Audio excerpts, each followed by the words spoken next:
How goes it? uh, Uh oh. just this quarantine stuff is for the birds. Yeah, it's starting to get to Well, you. literally, it's for the people, but it sucks. Yeah. Uh, yeah, It it's could be tough. it could be way worse. Like we could have people, shitting out of their eyes. I So I mean, I mean, it's not the anything could Black get Plague. worse. So No, you're right. You're right. Anything could get worse. I think there's a lot of bad stuff happening, and I don't think that we have seen the worst of it. Like I feel like, I mean, at least here in North Carolina, we've done a pretty good job of, like, our governor came cracking down early and was like, nope, I know this is gonna suck, but we gotta hold up and not go out. And yeah, it's been really effective. I mean, we're really our state is really low in the numbers, but we also don't have the geography like, like a New York, or you know where else is really bad. Detroit was really bad. Like, there are areas where there's like huge populations of people, and it's yeah, like, just it, how do you how do you stop that from happening? You know, like, stay in your house. That's basically it. yeah, And it's yeah, I mean, it's horrible. It's absolutely horrible. I mean, we've never yeah. had anything like this happen, like, ever. Like, this is the worst. Pretty close. I'm going to agree with that. It is pretty close to the worst. Yeah, I mean, it's there's no hope in sight. I mean, we can maintain where we've got, but it's like, it's going to be another 6 to 8 months until they get any vaccine of any sort, like, ready for it. And, Yeah. like, all right, I guess we're just going to do this. Like, our company, we had a company all hands last week, and they were like, we're probably not going to be going to the office for the foreseeable future. Like, I don't think it's going to happen by fall. Like, we'll be working from home until, I mean, forever, basically. And Jeez. I mean, that's like, all right, well, I guess that's the way it is. Like, some companies are able to manage that. Some, many, many, many people are without their jobs right now because you can't work from home. Like, if you're a barista at a, If you're a welder, yeah, exactly. If you work with your hands, like, if it's not a remote work, like, it's, 9 times out of 10 you got to be at the office to do the job, and unless that job has been deemed essential, you're not going. Perfect example: we get our anti-rocker wheels made through Mark Vanderbo. He, up in Michigan, he used to make Knight stuff. He made 616 for a long time, and he makes our anti-rocker wheels. And we ordered the anti-rocker wheels months ago, and he placed the order and got the material in. But he has been told that he can't go into the office. Like, so he runs a few businesses, and one of them is a propane business, and the propane business is essential, right? So people need yeah, power to their house, and if propane is the way that you get your heat, or you know you cook or whatever, that's essential. Like, you gotta have that. But machining, like, stuff like that, like product, unless that product is going into a ventilator, or something like that, it's not essential. And they told him, you can't go in. Like, you gotta wait. So I yeah, mean, I know, I'm sure you're in the same boat. There's plenty of people who are in the same boat, and it's like, what do you do? yeah. Multi-million-dollar yachts are not essential. Right. Yeah, exactly. There's nothing Yeah, essential about that. But yeah. They sent out an email saying that they're going to start calling like some people back starting on Monday, mhm, and I guess trickling everyone back eventually. So I would imagine that because what my shop does is relatively forefront. mhm, Um, the towers that we make are one of the first things that you see, and they're typically anodized aluminum, so they're bright as fuck, and you see them. yeah, So those people that do that are highly skilled, and they need them there. And because I work in that same shop, In theory, I'll be back to work soon. Yeah, I hope that I'm hoping. they are. I mean, I am not in your shoes, and I don't know what it's like. It Yeah, is the only thing I can say is it is not normal. Like it's not like you lost your job. It's your job is on hold. Like looking at all of these exactly. Yeah, people who've been furloughed everywhere, and it's like it has nothing to do with their abilities. It has nothing to do with the economy. It is safety. It is, yep. we want to prevent this thing from getting any worse. And looking at the curves, and you can't read too much into the statistics, like because we haven't had enough testing in the U.S. The numbers are still based on what we know, so it's really difficult to know how bad it is or how much better it is. But looking at it, it looks like it's kind of peaked or it's peaking. It's like right at that point where the numbers aren't Yeah. going up that fast anymore. They're still going up, mind you. Like every day is either up or down by a little bit, but it's like they're still going up. Yeah, But it's not the doubling or tripling of your numbers days precisely, like it was not long ago. that's exactly it. Yeah. So like last week was ridiculous. Like every day it was twice as many as there was the day before, and it's like holy shit. Yeah.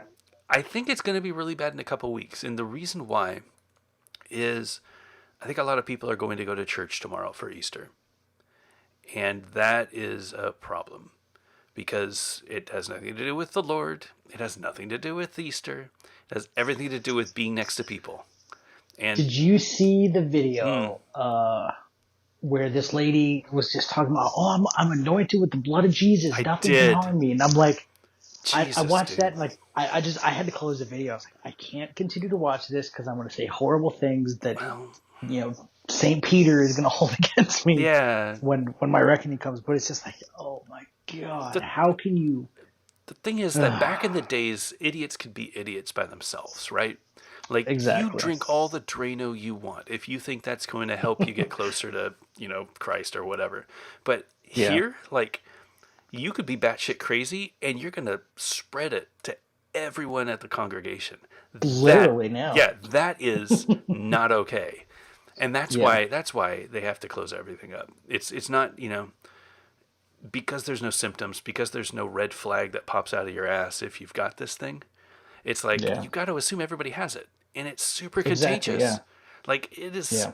There were posts I think on the Facebook today where they were doing tests with runners and like the sweat that you drip when you're running, if you're running too close to somebody, because that sweat molecule can float for a little bit, it like stays floating in the air, and as you run or skate behind Oh them, goodness. it could get you. And it's like, of course it could. Like, we're talking about airborne molecules that stick to things. It's like, of course it could get you. And you're breathing heavily, and the air flowing in and out, you're sucking the air in. Ugh. Like, can you imagine at a congregation when everyone's singing the hymns and stuff? It's like Yeah. it's the worst It's place not to going to go be. well. No, and that's what I'm thinking. I think in 2 weeks it's going to be really bad, and I don't know that people are going to take it seriously in 2 weeks, but I think a lot of people are going to get sick, and I'm not. I'm going to stay home. I am going to, I'm not a church going guy, but I'm going to. I think all the churches in North Carolina close anyway, but I know South Carolina's open, and I think Florida's open, and Georgia's open, but they're limiting the number of people or something. It's just this. It's like you gotta. It can't be half and half, right? It has to be like No, it can't. you just gotta say, rip the band-aid off. It's like nope, we're Yeah. closing up for a That or month. just say we can have 65 people in church, for this service. That's it. We have chairs 6 feet away from each other. If you try to get closer, we're going to kick you out. Yeah, 6 feet. Plain and Here's your simple. mask. Everybody wear one. Yeah. If you're over 55, you're not coming in. No, oh no, no. But I mean, even then, it's like, yeah, it's really bad for them. But it's not like it's saving the people under 55. Like, there's plenty of people Yeah. True. who are getting seriously sick. Yeah. Oh man. So I hope that your job comes back soon. It sucks. I don't know what that feels like. I'm very, very fortunate and privileged to have a tech job that can be done remote. We are I'm one of the lucky ones, and I know so many people who are without work right now, and I hope that it gets better. I hope that this is just a thing that is going to pass. I mean, it can't be like this forever. Um, I don't know when. I don't have timing, but I have faith that we'll get through this, and it's going to be a different world when we get out of it. But it's definitely going to it's going to change. For sure. Hey, Well, yeah, that was 10 minutes of shenanigans. yeah.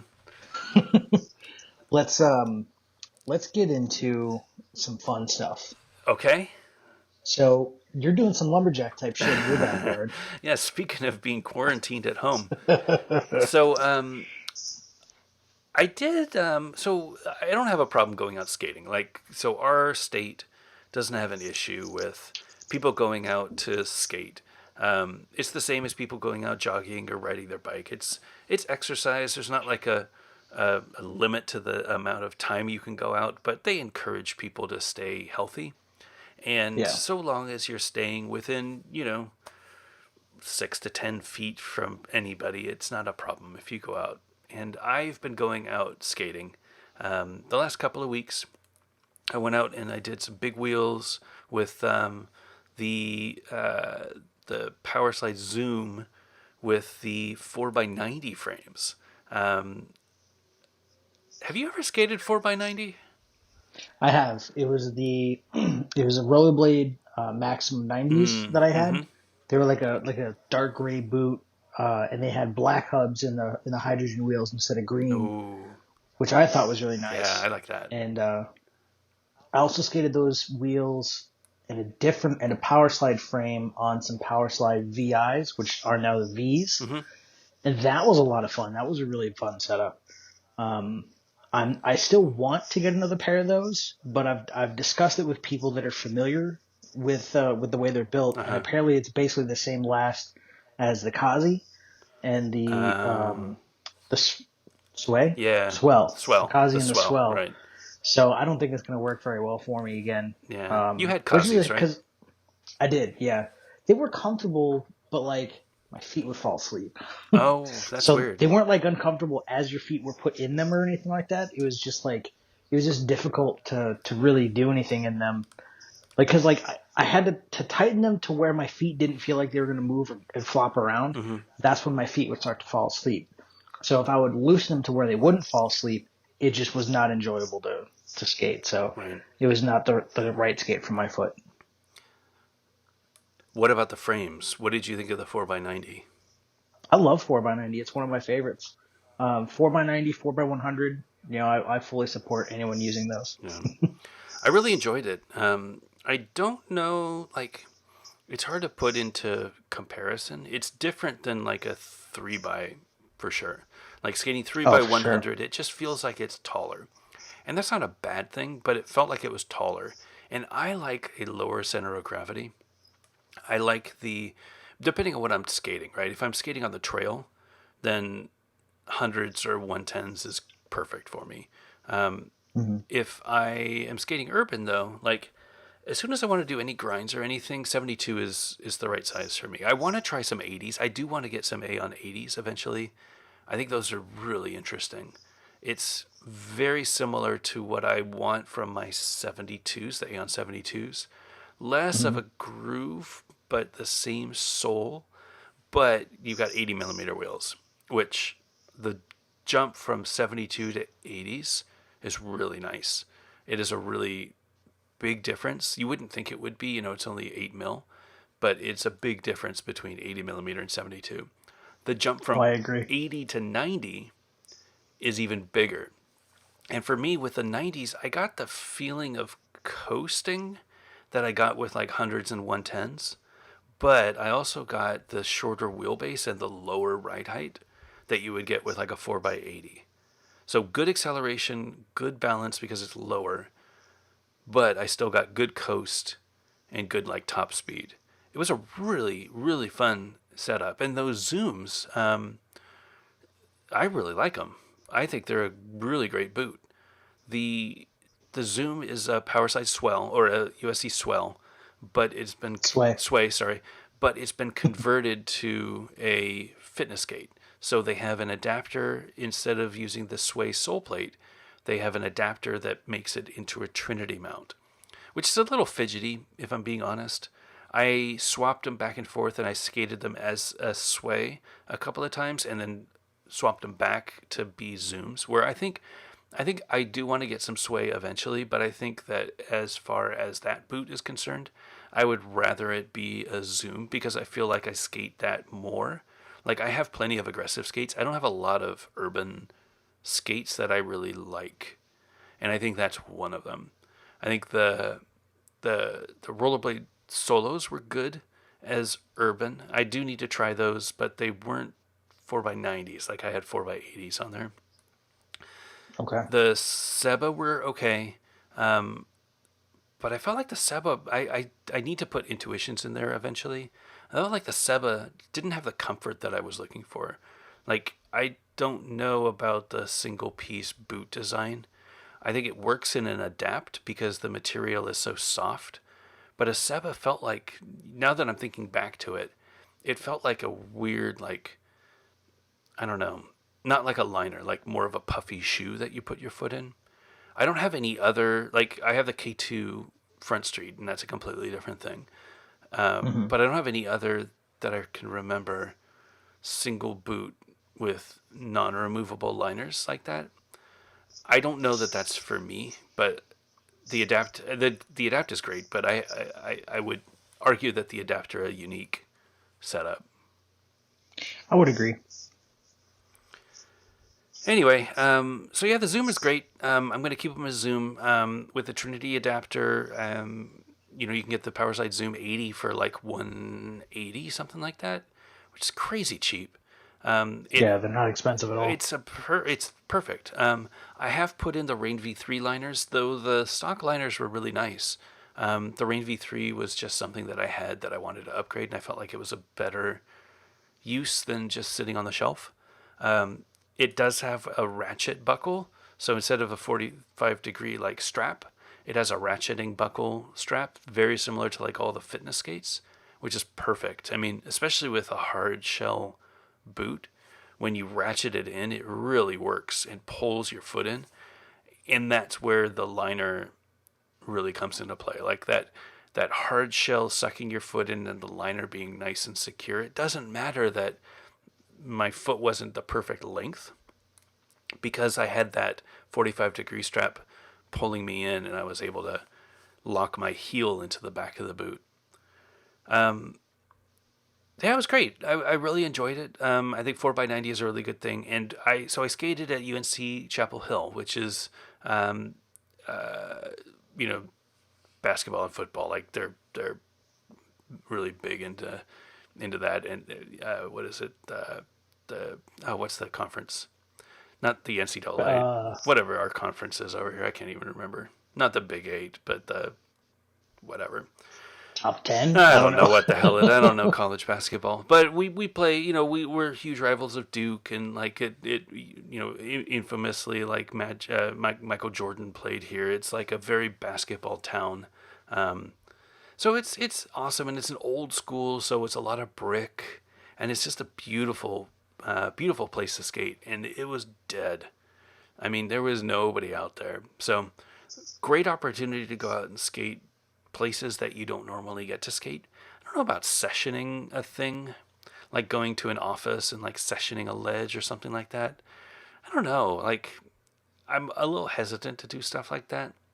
But skating around a city or skating around a school, I'm looking forward to it. I'm going to try to get out tomorrow and skate around, um, find another city that I can go explore because I know it's going to be empty. Like I'll stay away from people and I'll go have good exercise and good fun.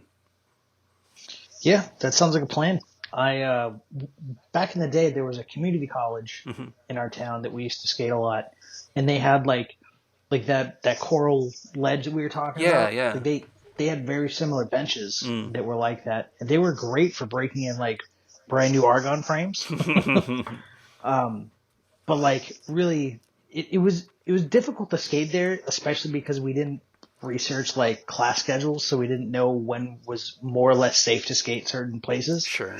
And we used to get yelled at because it was fun to skate like in the breezeways, like Oh yeah. by where all the students would be coming out of classrooms and stuff. So, Yeah.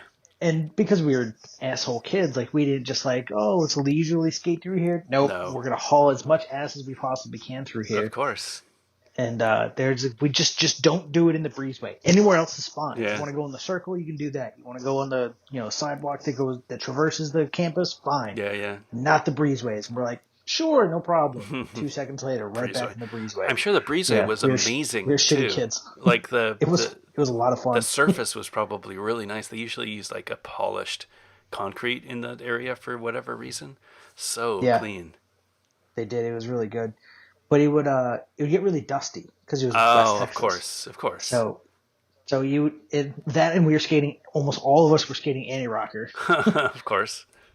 So I remember my buddy Taylor, who's coming to what year is it, provided it still happens. Yeah. He was a huge advocate for not only K2 but for skating flat. Like he was skating anti-rocker and like some Argons or something like that, and then bought Fatty Pros.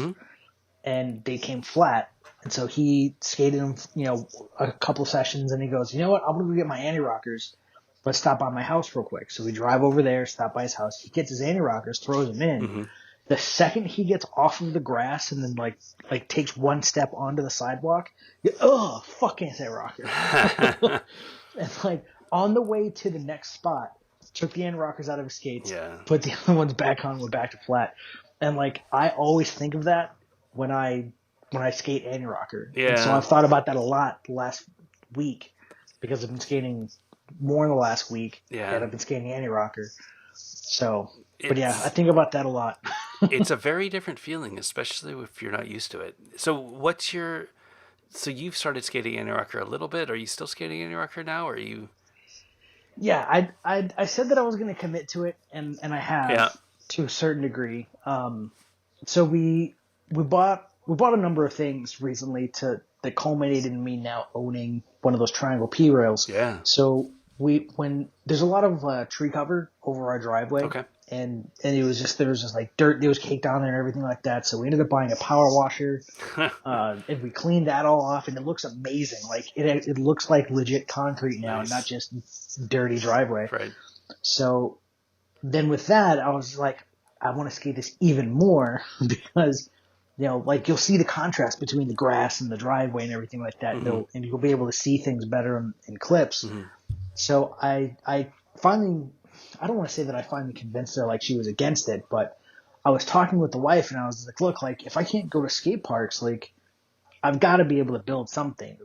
And I was like, I can do this, and that, and it'll cost, $50 in the most. And she's like, oh yeah, okay, that's fine. Yeah. Go get it. I was like, why could I not convince you of this 2 years ago? But apparently, like, I guess I put it in her head that it would be like $200 to build a box like this or something like that. So, am I bad? For sure. Yeah. So I built a one of those triangle type P rails. Sure. With the PVC coping. Yep. I bought 2x10s, 10 foot long. And I bought two of those. I bought a 2x4. My wife got me a miter saw for Christmas. Perfect. Our first Christmas in this house. So I redid all the trim in the laundry room where the previous owner's dogs just fucked it all up. So I got to really break that saw in, so that was nice. Did all the nice little 45-degree cuts on my 2x4 for my bracing on my little P-rail thing. It's perfect. And I painted it red. I was going to paint it gold, but I convinced myself that I wasn't going to be able to paint the whole thing with just one can of paint, and I didn't want to spend the extra money on paint. Yeah. And then my wife would be like, you told me it was going to cost this much, and you spent this much on that. Now you're busted. Yeah, so then I was like, all right, well, I guess I'm going to have a red P-rail. So there's a couple of simple clips on my Instagram, and hopefully by the time this publishes, I'll have a couple more on there. Yeah, I hope so. So I'm really excited about it, though. It's really, really nice. The best part about it is because it's so hefty. Yeah. when I fall, my fat ass doesn't make it move. Yeah, So that's the there's a lot worst. of confidence in it. That's the worst with P-rails because especially if you're learning a trick or if you're doing, especially with soul tricks where you kind of lean over it, if you miss Yeah, just by a little bit, that rail just kicks it's out gonna under you and fuck you're you like, up. Yep. and you start tripping, like flailing in the air trying to catch yourself. Yeah, that part's not fun, but I am very very excited to finally have it. And I was trying to figure out the best way. So because it's 2x10s, it's heavy as fuck. Yeah. So the easiest way that I figured out to transport this, other than just picking it up and giving myself a hernia, if I take the frames off of those argons Uh that you guys sent me for my birthday, huh. There you go. I can get those perfectly under the leading edge of it, Sure. and I can use that to maneuver wherever I need it to go, and it works perfect. I was first going to take like those medium balance frames that you sent Yeah. me Yeah. Yeah. at the last house. I was going to take those and screw those onto a board, Sure. and then and fit or go to Walmart and just buy like a $12 skateboard. And then I was just like, all right, if I buy a skateboard and my daughter sees it, she's automatically going to think that I'm trying to skateboard. So let me not do that. Oh yeah, that's true. So we hooked up the old Xbox up in my sister-in-law's room, Hmm. and we're playing it. Like they're trying to figure out Tony Hawk Pro Skater and everything like that. And Hmm. then like I loved that whole franchise up Sure. until Ride.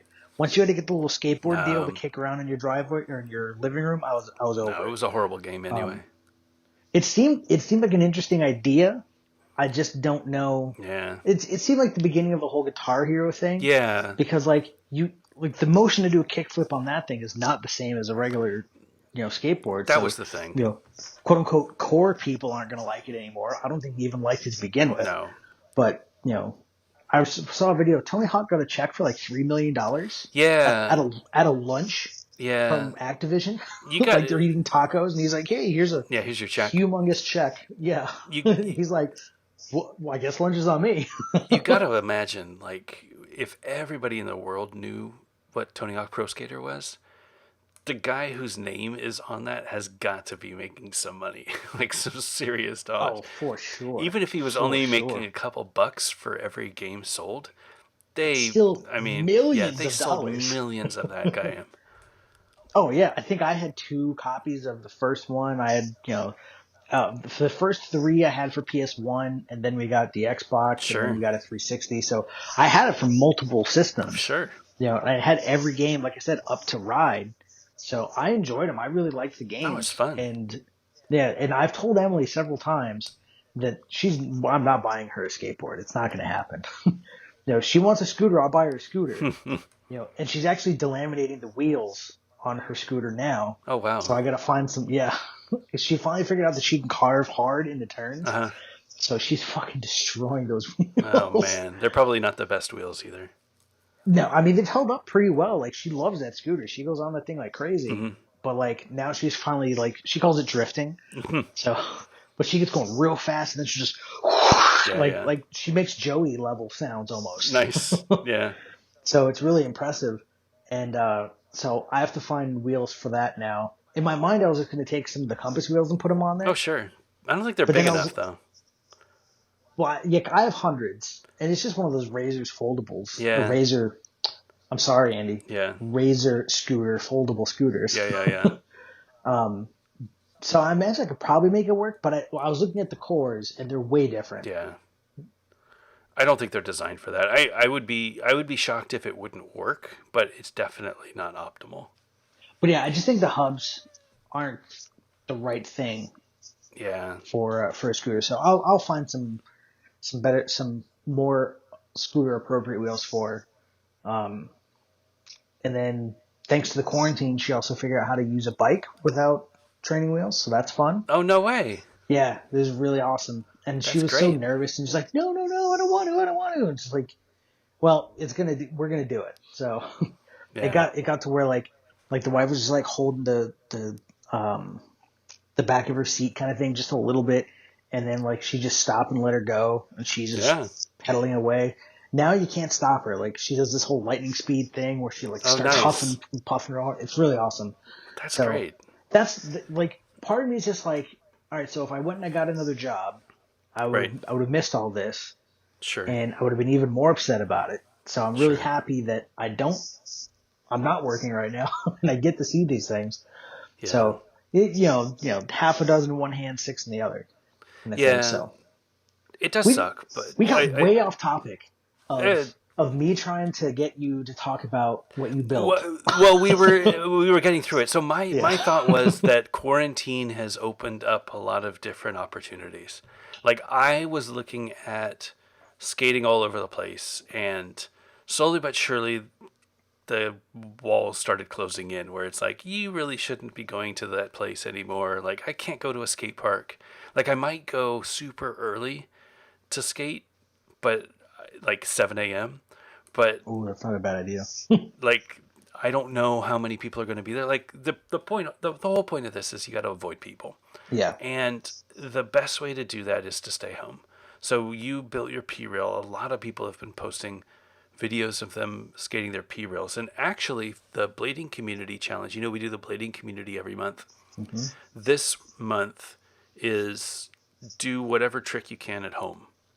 So if you have a P rail, let's see it. If you have a ramp, let's see it. If you have a flat area, do a heel roll or do a med spin or do a power slide or do something. Just Just stay get your the skates fuck on. home. Yeah, get your skates on and stay home. Yeah. And I have started getting some clips and it's great. It's going to be so great. I mean, it's going to be such a creative month because people are stuck. And it's like you see the clips being posted on Instagram and stuff. There's so much P-Rail going on right now and people building things. And it's like, I just want to have fun skating. And we gotta keep skating in mind. Like that's one of the things like they talk about, the woman who had to go to church and it's like, yeah, like my religion is skating, Yeah, like basically. that's what I practice and that's like where I worship. So I've been over the last, 6 months been exploring ways that I can build some skate stuff in my backyard. And I built a little quarter pipe with a little grind box a long time ago and really enjoyed skating on it. But it got to a point where it was just kind of limited with what I could do. I knew that I could do better and wanted to see if I could build a mini ramp in the space that I had. So there are a few rules. One is that we can't take down any trees that are more than 6 inches thick. Like if we do, we have to get the HOA and everybody approving. And I'm sure that there's Oh my God, ways around that. you're in an HOA. Oh yeah. Oh yeah. Do they know about your ramp? No, they don't know. No, no, no. They don't know anything. They don't know anything. Okay. Um, so yeah. So they want us to alert them if and get their approval if we take down any trees. Okay. So there are trees that I can't move. So I was taking a tape measure and I was like, how can I fit the most space in a rectangle? Like the reason why I went with my initial design, which was 2 quarter pipes with like 16 feet of flat and a 10-foot grind box on the side, was because I had like 8 feet wide that I could play with. And I was like, okay, I can make this 4-foot deck and I can make a 2 to 4 foot grind box and I can make it so that I can skate this and do my little grind on the ledge and then go to a quarter pipe and stop and then drop in and come back and grind and do a quarter pipe and stop. And I'm like, that will work. Like that'll be fine. But really what I wanted to do was make a mini ramp. Like that, I think that's always been the dream for a lot of people. That was my dream forever. Like you got to have a mini ramp in your backyard. And it was from the old days, like watching the Hoax or whatever, and they had the Fern ramp or they had backyard ramps. Everybody had a backyard ramp. It was like half pipes, but it was backyard ramp. Like everybody had a backyard ramp. And that's what I always wanted. And I had a few different builds when we were growing up, but none of them were ramps. Like I never had a good area that I could build a mini ramp. It was all just space was limited. So we always had P rails and we had like kinked rails and things that we could, jump from plywood to plywood and the old days where Oh you're yeah. jumping from one plywood base to a grind rail to another plywood base and you fall on the grass or whatever. Oh yeah, and you were Like, happy about it. oh, of course, because I mean we were skating and that was the way that you'd learn how to do handrails. Like, how else would you learn how to jump, to a 2 foot rail other than just huck it, and that's not super safe. So we No, would no, build it's we would not. build handrails and train. And this was Jason and I back in the days, and it worked super well. And now my goal isn't to do handrails. My goal is to get better at transitions and skating mini ramp. So obviously, I'm going to do everything that I can to get a mini ramp in my backyard. I don't have the space or the length for a proper 6 foot mini ramp, 6 foot, 24 foot wide. Like, that's a pretty big investment, Yeah, especially with 8 foot flat, 8 foot transition. Like, you're already at, 24 feet by 24 feet, basically square. Like, that's a huge parcel of land that it I is. don't Yeah, have. I don't have that. What's that? 100 square feet? No, it's yeah, it's a 1,000 whatever square it feet. is. It's a lot. Yeah. It's way too much, and I can't justify that. Um, and my wife won't allow that. Like, that's where she draws the line. She said, Yeah, anything you want to build in the area next to the fence in the dirt is fine. And I'm like, okay. So that was my limit. you can have Anything that that I could shitty do. little area. Yeah, exactly. You make whatever you want, honey. Like, you just stay off of the lawn. Pat on the head. Just don't Yeah. screw up the grass. You're Yeah, don't fine. screw up the grass. Stay over there. We don't care. Like, just don't screw up the grass. Don't So that was, don't break your hands. yeah, don't break anything and don't screw up the landscaping. So that was the deal. And I was able to find an area that I could fit a 4 foot mini ramp.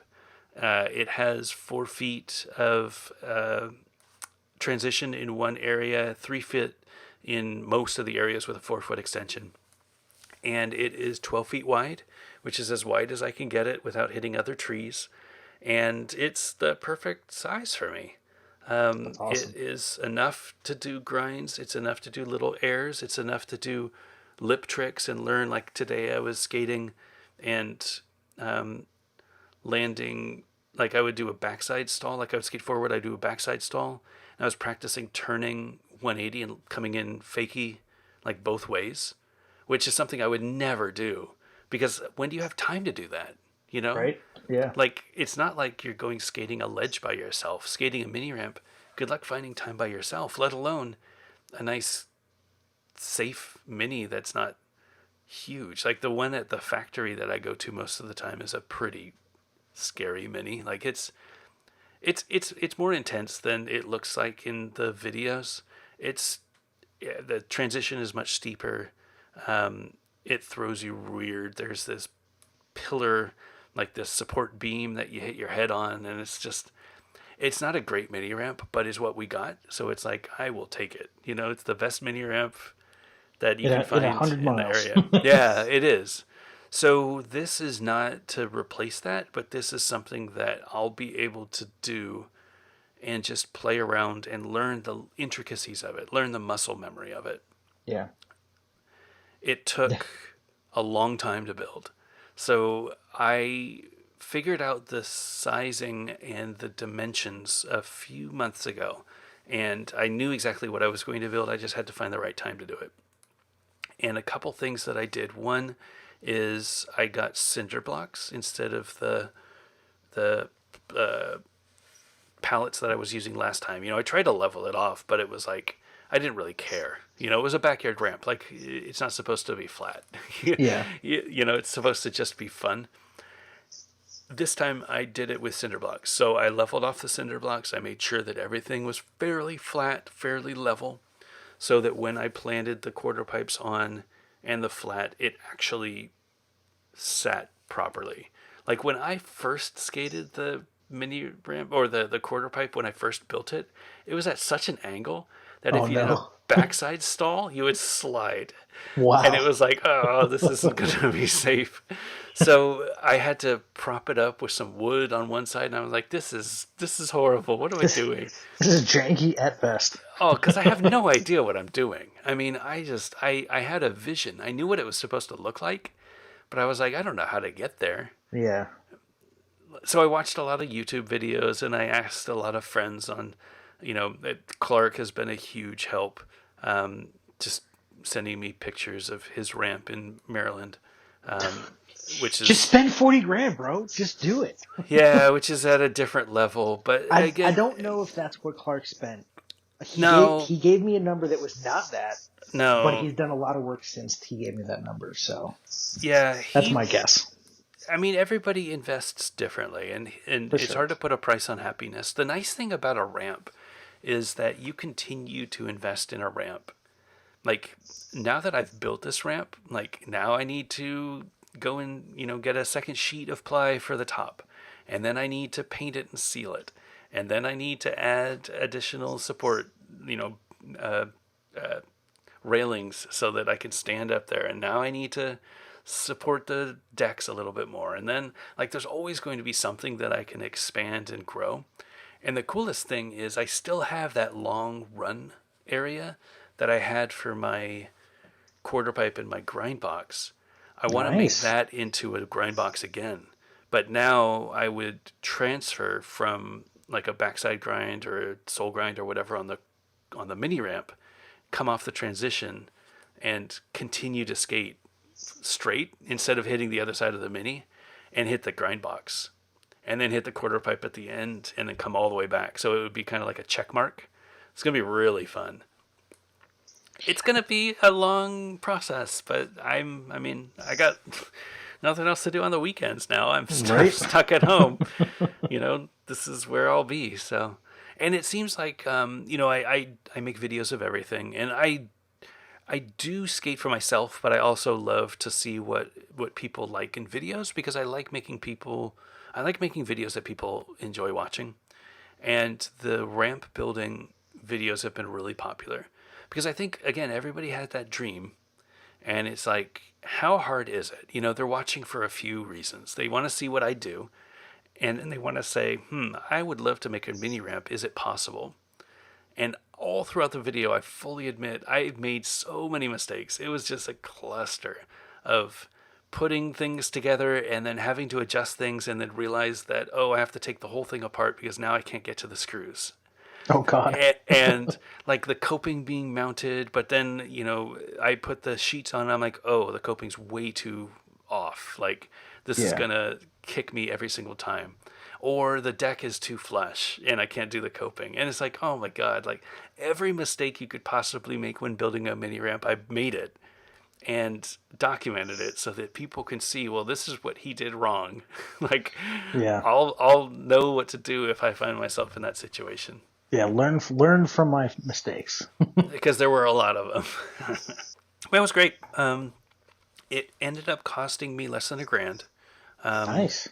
Probably around $500 to $600, I think, which isn't much. I mean, so I No, bought for extra what you wood. got for that money, that's not bad at all. Yeah, I bought extra wood. I have the wood for. I should say I have the wood because I got Home Depot to deliver, and they charged $80 to deliver, which is crazy, but whatever. It's better than me going in and trying to figure out a way to do it and running a stupid truck and loading plywood on. They drop a pallet off at your house, and it's a no-touch delivery, and it's like your stuff is here. And I'm like, cool. You order a week in advance or whatever. They usually do a couple days, but because of things right now, it's like a week in advance, and you'll get your wood. And I got extra plywood so that I could build that quarter pipe at the end of the grind channel that I'm gonna make. And it all came out to like $500. So that's Not all the bad. 2x4s and everything. I do need to get more 2x4s to finish off the deck. I could reuse some 2x4s that I have, but I think the right thing to do is just get a few more 2x4s. But really, I think I budgeted well.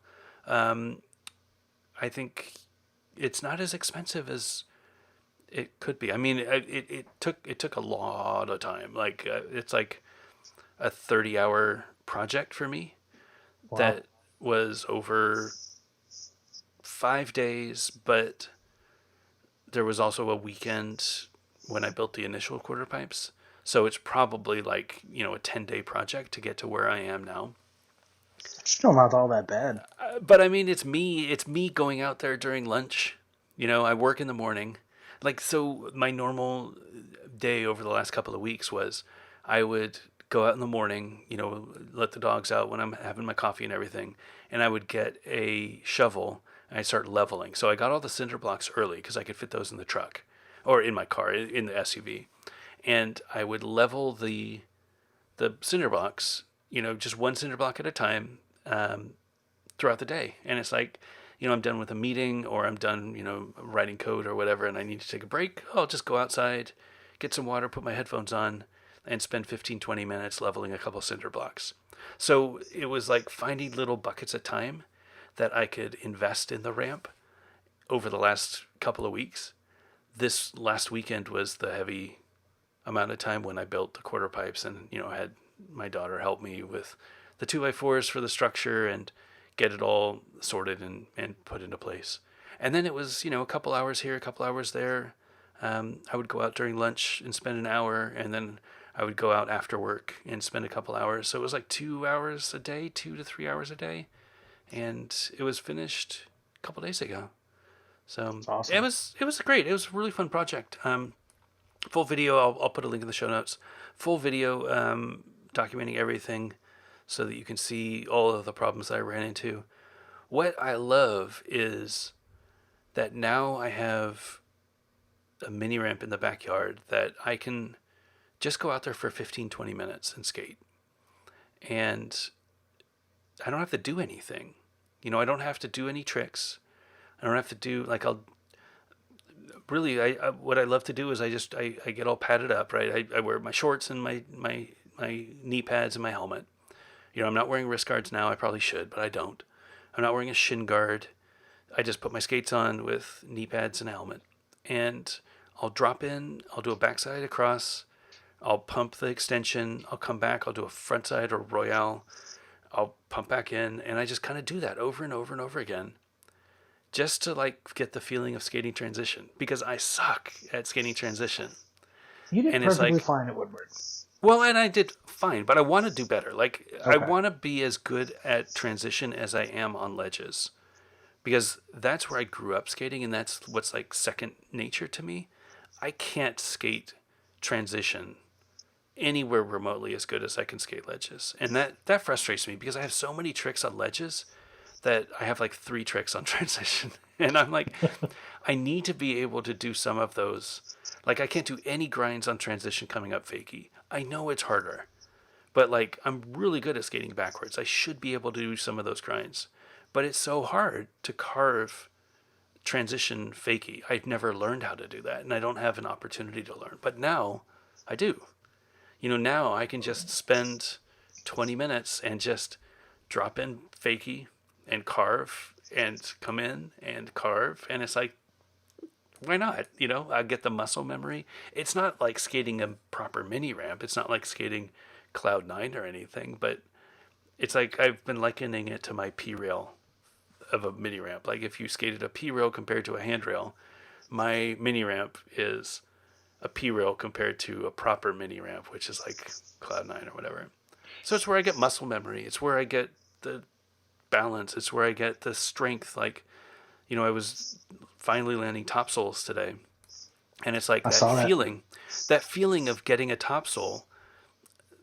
That left leg that I use when I do topside tricks is not strong, but if I do this over and over and over again, I'm going to get so strong at it that when I go and skate a proper mini ramp, I'll have that leg strength, and I'll have that balance, and I'll have that carve. Like, I'll know what it feels like when I do it right.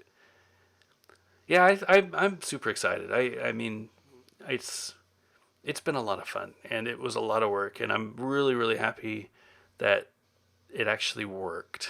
Like, it actually is a ramp that I can skate, not just something that I wasted all the, made these shitty transitions with coping that doesn't work. And it's like, you can actually skate it, and it's actually a lot of fun. That's awesome. That's awesome. I had in my brain, I was thinking that I would talk to the guy. We had a guy come out and give us a quote on some concrete work, Mm-hmm. and the gears started turning. It's like, oh, well, since he's going to be out here, maybe I can get a decent price and maybe get him to pour me a concrete mini. Yeah. And then like, I'll cut the forms and everything like that. Yeah. Then he gave us the quote for the steps and the little pathway that we wanted. Now, there's no fucking way he's making me a mini ramp. And I was like, oh my god, that's a $20,000 ramp that I'd be talking about, pouring Yeah. with concrete. And it's like, all right, well, It was fuck. good meeting you. Yeah, exactly. Get out. Do you think the concrete is more expensive because of the materials, or why is it more expensive? I think it's a combination of the materials and the manpower Hmm. to get it from Labor, right? from point A to point B. Yeah, because you got to Yeah. have a guy to drive the truck. You got to have the guy to Yeah. pour it. You got to have the people that are leveling everything. You got to build the forms, and you got to make sure that everything's the right. Blah blah blah. So Right. That makes sense.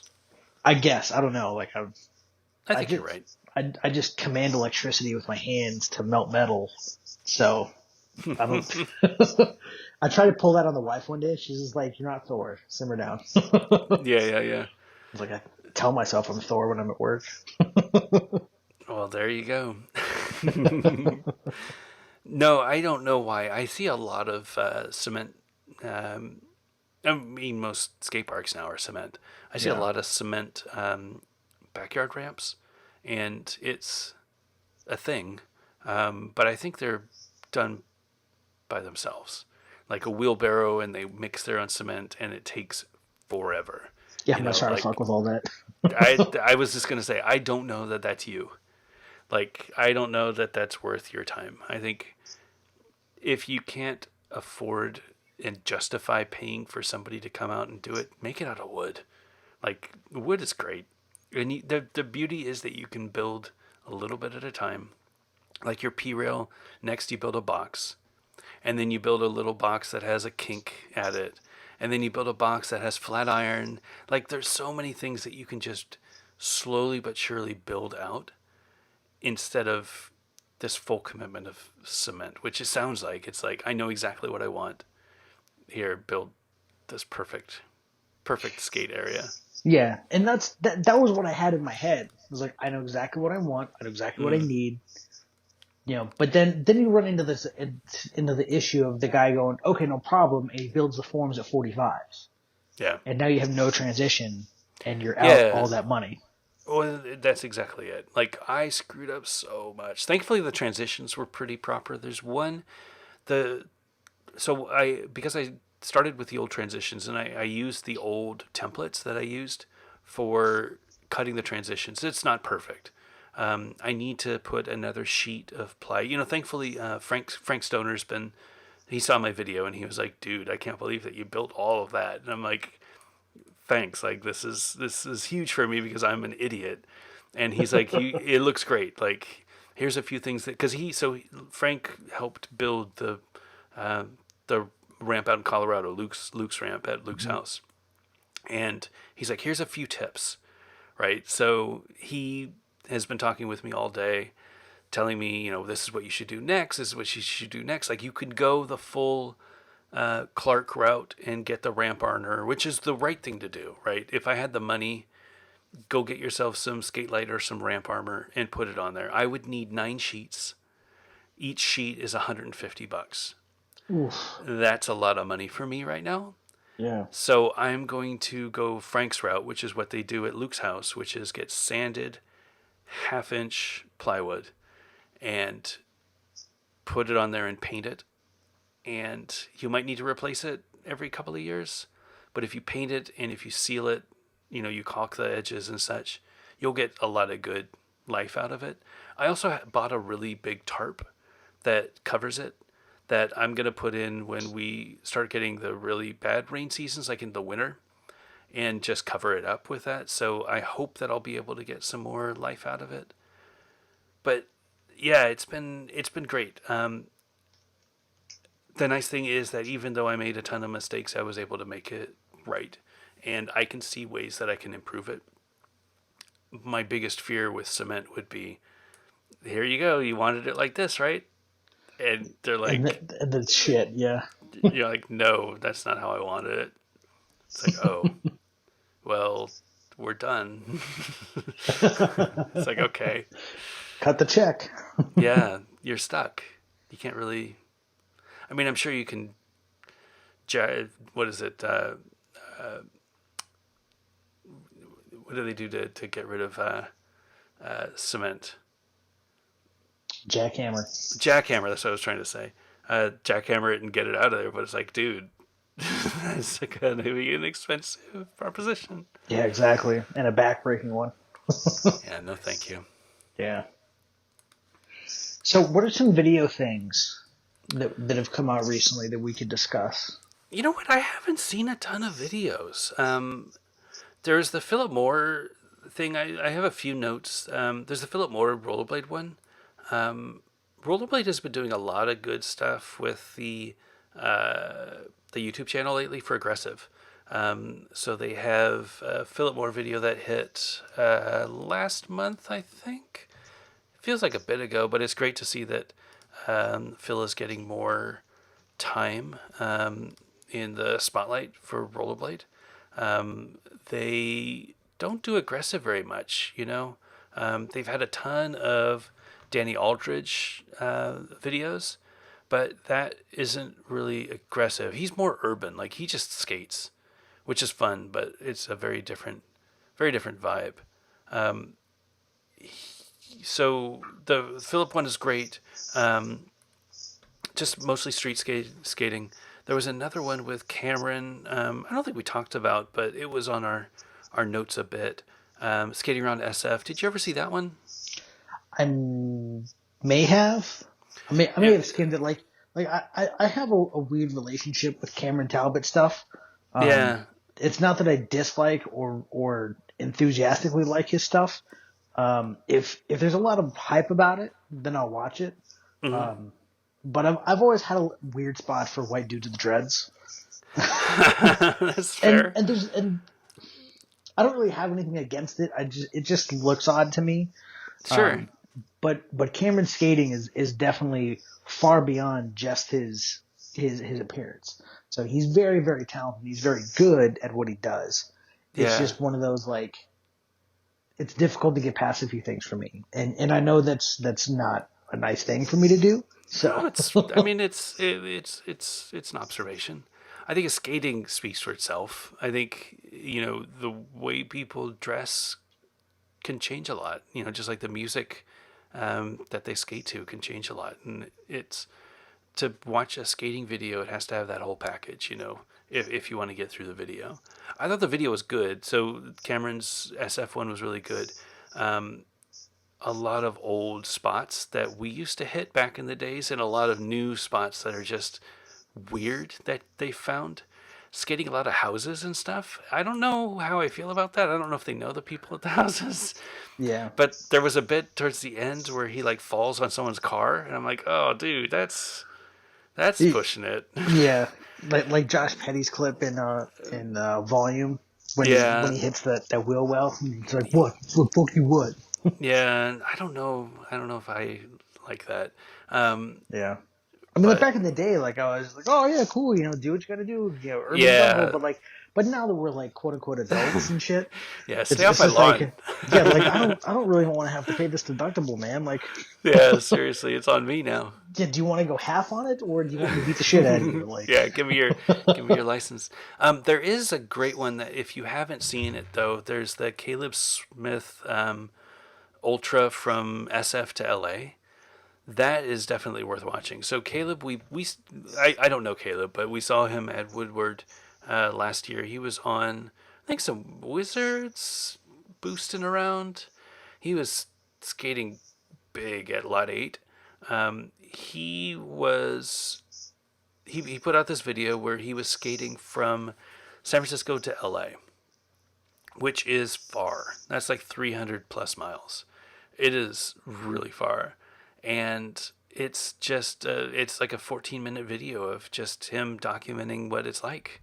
And I'm getting really tired now, and like I'm skating this now, and oh, this is I'm going super fast now, and it's like it's a really interesting look at it, because I would never skate that far. Like I would never be able to skate that distance.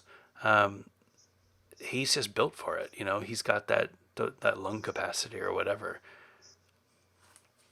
yeah, I met him at the first. What year is it? And he was skating thems for aggressive Mm-hmm. and power slide for his big wheel stuff. Mm-hmm. Um, he he was interesting, uh, and I don't mean that in a bad way. He had a very positive outlook. Mm-hmm. He was, I don't know if he was newly sober or if he was still like excited about being sober type stuff. Mm-hmm. So like that was, obviously really awesome. I'm always a big fan of when people are able to rein in that Yeah, kind of totally. thing. Um, but yeah, he was really, really cool. Like he was really, really very hyped on everything rolling. Mm-hmm. His girlfriend is a derby skater, and Oh, she cool. gets into aggressive stuff from time to time. So it's really cool to see. Like, it seems like from what I see on his social media type stuff, he lives and breathes rollerblading, Yeah. and it's really cool that he's able to do that. And I'm a little envious, Yeah, yeah. but I mean, like, I'll gladly trade property taxes for knowing that I'm going to sleep in the same bed every night, and not knowing that if I'm going to have to sleep on the side of the road, or if I'm able to get to a rest area before dark. Yeah, you'd have to watch the video. He didn't have any problems like that, but that would be in the back of my head. Like, oh, I didn't make it as far, or I fell. And you're like, ugh, now what? Like, what do I do with that? Like, I can't skate. Like, how do I get to my hotel? How do I get off the freeway? It's like, oh my God. Like, ugh. I don't know. My head would just be thinking too much about that. Yeah, I would imagine if you were going to undertake something like that, there'd be a lot more logistical stuff that would happen Sure. before you pushed off for the first time. Sure. So I imagine that if you decided that was something you were going to do, that you'd be able to do it. I think he had a team with him. It wasn't just him. So clearly he thought it through. I mean, this is something that he's been planning for a while. So it's not like he just woke up one morning and said, "I'm going to skate to LA." But Yeah, it was a very it's worth watching a video. It's a side of skating that I don't think I would ever do. But I think it's amazing that he's doing it. And I think there are a lot of people out there that do it. You remember that girl that did it? I don't remember her name. oh yeah, I don't remember her name either, but she was Asian. Yeah, a couple She years was of ago, Asian right? descent. Yeah. I think if I'm thinking of the same person, Mm-hmm. she did an Annie Rocker. Like she No, had not this girl. someone did that. Someone had it might have been someone who was trying to escape from like China to Mm-hmm. excuse me, from China to Sri Lanka or something like that. But like someone was skating like 3 by 125 frames Annie Rocker, Hmm. and I was looking at that. I was like, why? No, she was on like 80s, I think, 4x80. Okay. She had this big rig, like a backpack rig, with like some Ah, PVC yes, that, yes, yes. and she was getting like staying at people's houses. Like she wasn't in Caleb's shape. She wasn't pro like long distance skater. She was, I love to rollerblade and I want to do this because this is going to make me stronger mentally, or I don't know what her motivation was, Yeah. but that was an interesting one, and she made it all the way across the U.S. So that was more of a commitment than San Francisco to L.A., but similar vein. There are people who do that sort of stuff. Not really, not really my thing. Like I got too much going on. I can't be out skating Yeah. all month. It'd be kind of difficult to code from a Yeah, rest area in Fresno. yeah, it doesn't seem like my cup of tea. Maybe if I skated on the weekends and then I worked on the weekdays, stayed for a week and then leave on Friday night to, I don't know. It would never happen. I would never do that. Yeah, that's a little Um, much. Speaking of rollerblade, though, there was this video that our friend Mike McFly posted on his channel, which was the 1995 rollerblade point of sale video. Oh man. So this was back in the days when they used to send out a VHS tape to all of the shops with, this is our catalog. This is what's coming out in skates for 1995. And 1995 was the year that the tarmac hit. Oh So you goodness. see the initial ads, like the minute long ads of Chris Edwards and the Tarmac CE, which is super cool. They have a lot of footage. I mean, it's kind of all things rollerblade brand. All of their fitness skates, their speed skates, their hockey skates, their recreational skates, their kid skates, their everything skates. All of the little technologies, like these skates are lighter, and these skates have, that ABT brake, that was built into the cuff, so you didn't have to lift up your heel, or lift up your toe to stop, which to me is kind of weird. But all of the different things that Rollerblade came out with in 1995. They also had some footage of the dance team and the vert team. So back in the days when Rollerblade was, before NIST, before the X Games, before street skating really, Rollerblade would do shows at trade shows or at, events or whatever. And they would have a half pipe. They would bring out a half pipe. It was probably a 16-foot wide, 10-foot half pipe. And they would have a half pipe team. And that team was like Chris Edwards, Jimmy Trimble, like Angie Walton, like back in the days, like the original Team Rollerblade skaters. They also had dancers. So it was the dancers like AJ Jackson and like Chris Mitchell and Corey Miller. Like they were dancers. They were, doing things like ice skating kind of tricks on skates. Lot of spandex, a lot of silly music, like CNC Music Factory style music. And there's like a good 5 minutes of it, and I'd never seen it before. Like I never saw, like I know Chris, I know Corey. I'd never seen them as the Team Rollerblade dancing team. I didn't even know that. I heard that they were on the dance team, but the first time that I saw them skate, I saw Chris skate, was probably either Bottom Line or Dare to Air or The Hoax. And he was doing like 720, like figure skating style 720s, but he would also do like rails and stuff. Like it was a very different Chris Mitchell. That's not what you see in this video. So it was super interesting. This was around the time when Angie and I don't know who else was on the team that gave up, but they were like, fuck this shit. Like, I don't want to do this. I don't think this is the way that rollerblading should be portrayed. We're going to start Daily Bread.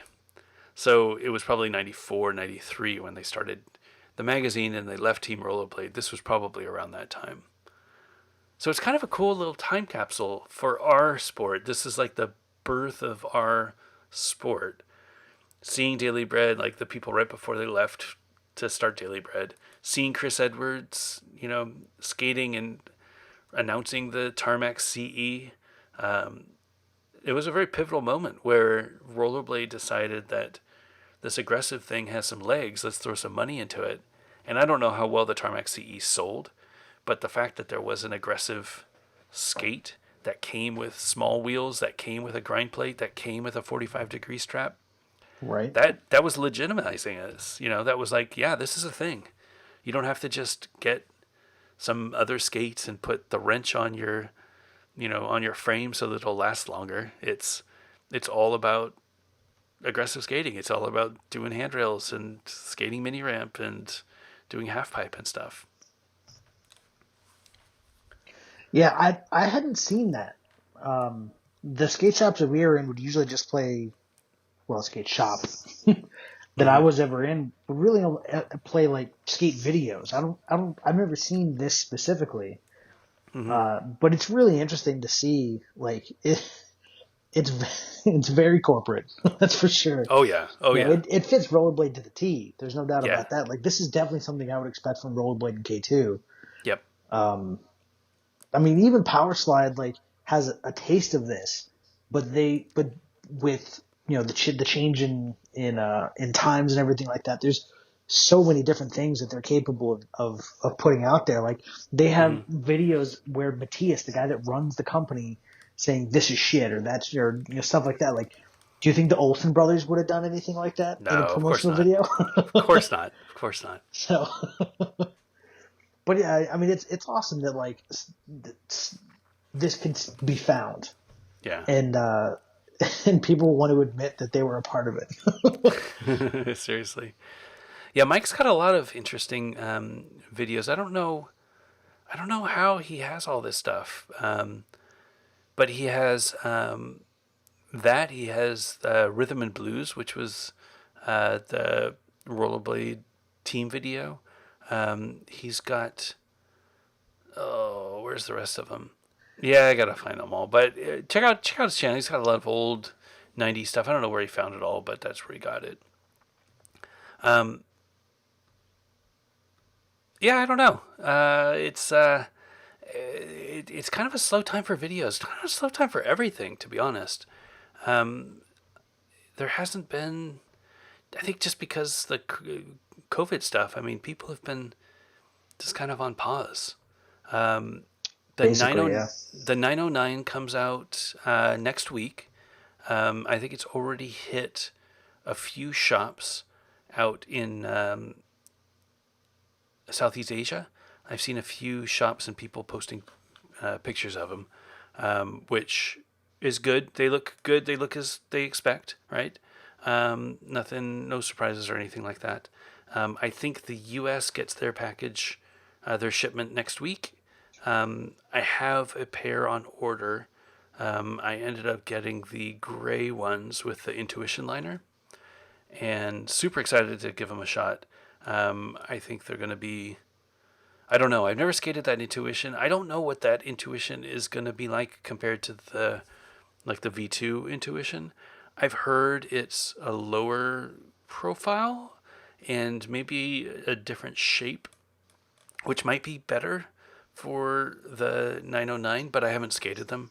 There was a video that Joey put together explaining that Intuition versus the other Intuitions. I'll put a link to it. It's really detailed.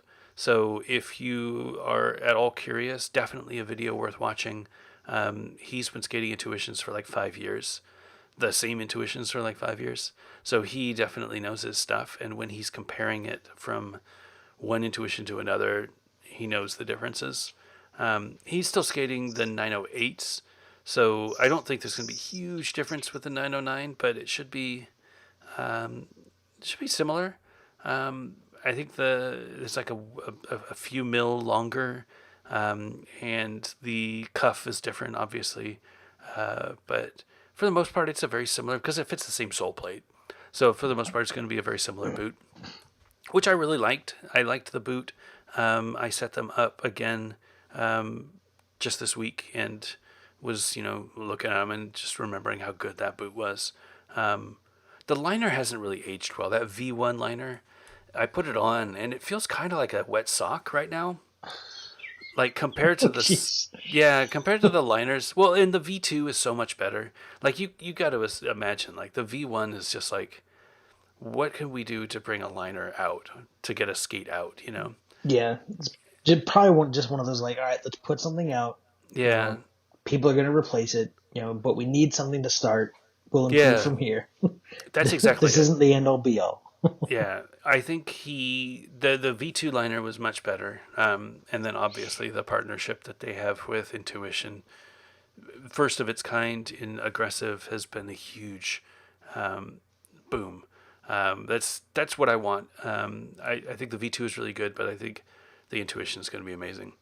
But yeah, I like the 908. I watched the old video of my review. It's a solid boot, and I think it's a tough one because the sole plate is so much smaller compared to like the 7 or the Sway that I'm used to, or the SLs that I was used to. The sole plate isn't as wide. At least I don't feel like it's as wide. So it's going to be a little difficult getting used to, I think. But I'm a much better skater now than I was. So I feel like I'm going to be able to skate them pretty well. Anyway, yeah, so those come in next week. They should at least. You never know. Shipments nowadays are hard to predict, but supposed to come in next week, which means hopefully I'll be skating them next weekend. I'm going to try to do the same first impressions video that I usually do, and I'll go to the skate park early morning. I'll bring my mask and my hand sanitizer and stay away from everyone. But Yeah, it's gonna be an interesting one. I'm pretty sure that I can still go to the skate park, but I don't know. I don't know for sure. I don't know that anybody's gonna kick me out at 7 a.m. So I don't think that's a problem. But Yeah, pretty sure it's Public Works is still going to be sleeping at 7 yeah, but a.m. it's and I don't think it's much of a risk. But and it's before all the kids wake up and get to the skate park, so I think I'll be okay. But yeah, I don't know. So there's towns in Connecticut, West Windsor, Hmm. I think specifically, that started out throwing rocks all over the skate park because kids were just ignoring the quarantine and social distancing. Oh yeah, Then they threw sand, or no, it started with sand, then it went to rocks, and now they basically went and bought like 10 cubic yards of mulch and just buried yeah, the skate park. I mean, this is why shit gets yeah. shut down. Like, I fully would not be surprised if the whoever runs that town, like the city council is just, fuck it, tear the skate park down. Like, Yeah. we spent 300 grand. You motherfuckers don't want to pay attention to us when we tell you not to use it. Fuck it. You don't get it anymore. This is why Yeah. we can't have nice things. It sucks. Yeah. Yeah, I think you're right. I think the problem is that people are abusing it and not listening. I Yeah. don't think the skate park's going to be a problem. Not in my city. I mean, again, we're not the super high risk. Like we're managing it pretty well. Especially Yeah. our area. I think Charlotte's getting hit pretty hard, but I think our area is pretty light. Still, I'm going to take it serious. I'm going to bring my mask. I will probably not wear my mask when I'm doing my video, but I'll wear it while I'm walking around and like I mean if there's somebody there that I'll just have to we'll have to figure it out. Like I don't know. I don't that's something that I've never had to think about before, so it's super weird, right? Yeah. Anyway, so guess what frames I'm going to be skating on that 909, Ben? Mm, which frames? Some. Well, I don't know. Where are you gonna be skating on those? I might have a pair of the new red Fitty Fitty frames. How many messages did you get when you released that? It was a pretty busy day. Yeah, it was I great. mean, what was I right or was I right? Yeah, I mean, I don't think I think that was a pretty obvious color to come. If you listen to this show, you know that we've been talking about red for a long time. Yeah. Red is like the fitty fitty color; it always has been. It's what we use on all of the packaging already, so it's not a mystery. Um, I wanted to do yellow first because I just thought yellow was such a cool color. I don't know what the reds are going to do. I don't know what the world's going to be like. Like, there's a lot of other things that people probably need to spend their money on than a new pair of frames that's a different color. But But um, there's those people. I I was going to think the say, solid amount of your sales are going to be the people just like I don't even. I will wipe my ass with my yeah, hand and not buy toilet paper for this month if I need to. I have to have that frame. There are people they that are going to be like that. they did come out amazing. The funny thing is they look even better in person than they do in the photos because the photos, the red is so bright. It's hard to take a photo of it. Like if you watched the video of the reveal when I revealed it on Gear Talk, you can't even see the frames because the red gets blown out by the camera. It's like this just this electric light of like a neon light of red. It's just this crazy color. They do look great. They're a really really bright red. So I've been working on this for a while. I placed the order in November. They are due to arrive in the United States next week, end of next week. It takes a week to get to my office. So we're going to do pre orders next week since I know that it's actually going to happen. I don't know when they're going to be here. I'm telling people it's going to be the first week of May. That gives me 3 weeks to get them here from landing in the US. They told me that I only need a week. So realistically, I think end of April is probably when they'll be here. But I'm saying first week of May just so that people don't get pissed off when it's late. Um, I have 300 coming in, which is not a lot. It's what I could afford, but they are limited. So when they come in, that's it. Like I'm not going to be able to make more because I can't justify buying another 300. Like my minimums are 300, and it's going to be a while until I can sell another 300. So 300 coming in, 150 of each size. We made some modifications to the mold. I went through all of this in Gear Talk, but the real quick summary: two big changes. One is that they now all will fit 65 millimeter wheels. Woo! Yeah, so a lot of people have been skating the 65 mil, 64 mil on the outsides, or they skate like 62s. Like there's a lot of big wheel people for anti-rocker. That has always been a thing that you could do on large balance frames. The way that the split works, the split is the same on the medium and the large. The difference is the wheelbase. It's 270 versus 250. So with that extra 10 mil from the 1 and the 4 wheel, you're able to fit, since the frames are designed for 58s, and you could fit 60s with a little tolerance. We give it a mil tolerance. So with that 10 mil, you're able to skate a 65, no problem.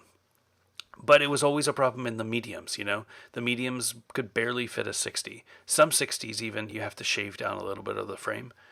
No longer a problem. So I paid to make the modification to the mold. Now you can fit 65s without having to worry about any modifications, assuming that you have the right sole plates. So if you have a Them 908, if you have a King Sole, if you have I think the SLs work fine, the symmetric frames, the symmetric soles work fine.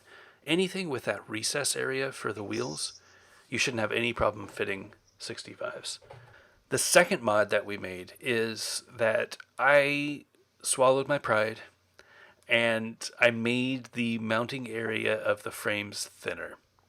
So back when we were designing UFS, the standard was 41 millimeters for frames, and you needed like 41 and a half for a channel, 42 for a channel, so that the 41 millimeter frames would fit. So every sole plate had to be 42-ish, and every frame had to be 41-ish. Over the years, those numbers have shrunk. So frames have gotten thinner. Sole plates, by design, haven't needed to be as wide. So USD carbons, the Volo Light, now Rossi's Fifth Element, the Razor's SL, the Adapt, you name it. 9 times out of 10, the sole plate doesn't fit our frames perfectly. You need to make a slight modification to the sole plate or a slight modification to the frame to shave off a little bit of an angle so that it'll wedge in. So I said, you know what? UFS be damned. Sole plates have dictated what the width of a frame should be. I'm bringing it in. So all the frames are now 38 mil. Wow. That gives me plenty of room so that I can fit as much as I need. It's just as strong. Like there's no reason that it was 41. It's got so much thickness in there that you're not going to have any problem with strength. It was clearly just 41 is a good number. Why not go with that? So it's down to 38 now. It is perfect for fitting on any skates. I have them set up on a pair of USD carbons, no problem. I've sent them to a couple skaters on the team, and they haven't had any problems putting them on their skates. So I don't have any issues with that. The red frames are the first of this new frame that has these two mods. The next frame will have them. The next frame after that will have them. All of the balanced frames from now on will have these two mods.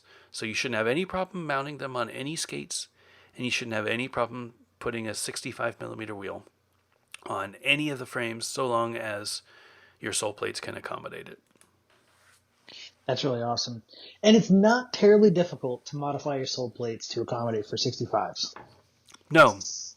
No, it's what we've been doing for wish frames. It's the same millimeter difference.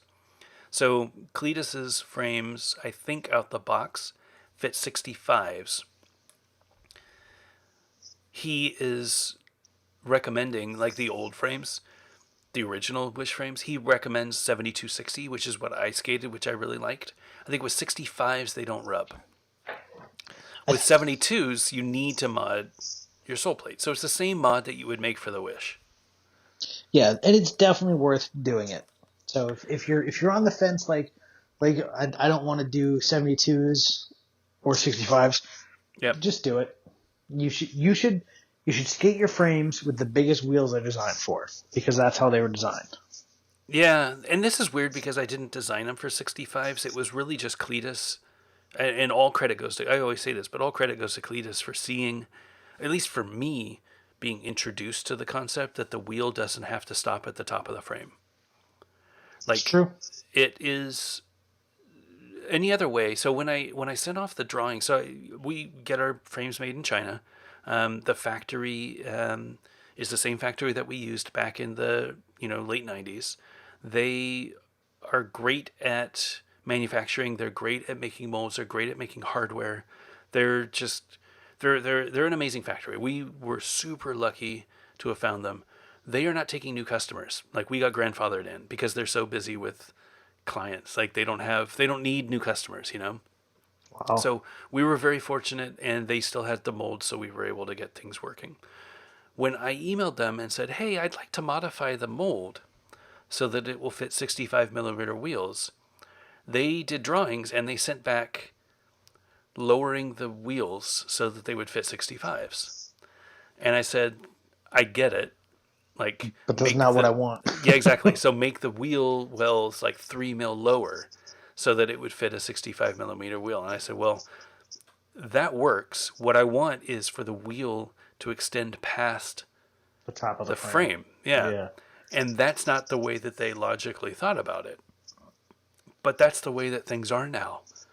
I think the 908 was called it out. I think the rollerblade, was it the Solos? Yeah, the Solos Um, did it first. did it first with the switch frame, right? Yep. So, That's a really good frame for as tall and as heavy as it was. It was yeah, it was really really nice to skate a big wheel anti rocker. That was a lot of yeah. fun. So I've never done it. I've never skated 65s anti-rocker. I've only skated 60s. And then I've skated like flat 72s on my Aeon 72s, but that's it. I have skated 65s on the medium Wish. That doesn't count. I've skated That doesn't 65s, count. well, because it's a Wish frame, Yeah. which is a completely different thing. Same with the mushroom blading frame. I skated the mushrooms 65s, doesn't count. It's a completely different thing altogether. Hmm. It's not anti-rocker. So I'm really curious to see what 65s feel like skating anti-rocker. And I've wanted to come out with 65 millimeter wheels for a long time because there aren't many there. If you do a search on Roller Warehouse, for example, there are a bunch of 64s, but there's no 65. There's the Joe Atkinson 65s, the Go projects, and I think they're available. Oh, they're not available at all. So there's no 65s. 64, there's a few. Ground Control makes them. USD makes them. I think Caltic makes them. Does Red Eye make a 64? I don't know if they do. They make a 68, I know, right? Yeah, they make a 62 and a 68. I'm not 100% if they make a 65. I know the Glow 62 and Wikis. 68, yes. Glow Yeah. Wikis are 68s and the Wrestle Days are 62s. Yep. Okay. Um, and Corey Waikiki are 62s. Okay. So we are making a 65. The same factory that I get my wheels made, the 65 is one of their stock profiles. So I didn't have to spend a ton of money to make them, thankfully. They are 6590. They're using the same 90 millimeter black formula that we use for Steffen's wheel, which is the 6090. And by all my testing and all of the feedback that I've gotten, those wheels are amazing. That formula is just, it's really hard to beat. Lasts forever. I sent a set to Brent Trinidad out in Arizona, who skates crazy street in the middle of the desert. And he's like, "I've skated them for 3 months and I still have mold lines." And I'm like, That's amazing. That's a good sign. He's like, I don't understand how this is. Like, I keep thinking it's a fluke. I don't understand how it's happening, but um, they're still there. So the weird thing about, so you would think that a harder wheel would last longer, but I've seen 92A wheels burn, Yeah. right? I don't know that that's true. I think it's all about the formula. And I think that you can get a 90A wheel that's 90A, but maybe not a good formula. It's not going to last very long. For whatever reason, this formula for the 90A, this it's a really great formula. So I got it for the 65s. They will be out with the pre-orders. So I actually have the wheels in hand. And as soon as we open up pre-orders, I'm waiting on some stickers to come in for the packaging. But as soon as we open up pre-orders, we'll be shipping, if you just want wheels, we'll be shipping those as soon as we can. So it's not going to wait for the frames. If you ordered frames, with them, then obviously we'll wait to ship in one box. But if you just wanted wheels, yeah, you can start getting them next week, maybe the week following, which I'm super excited on because I've got got a bunch of wheels here. We also brought in a run of the 5888s.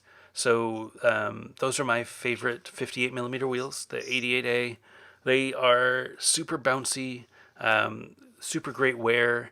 They are really good for anti-rocker if you want maneuverability. That 58 profile is really good.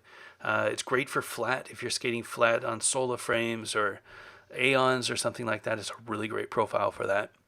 So 5888 are coming in. We're also introducing a 6088. So a lot of people have asked for a 60 millimeter wheel. In 88, they found a lot of harder wheels, but they don't have a ton of 60 millimeter wheels that are softer. Most of them start at like 90A, 92A. So Yep. these are 60 millimeter wheels that are 88A. It's the same formula that we use for the 5888. It's going to be a nice bouncy profile, a bouncy formula. It's going to feel really good. I haven't skated them yet. I have them set up, but I haven't skated them yet. They all are team wheels, so none of these are pro model wheels or signature wheels, however you want to call it.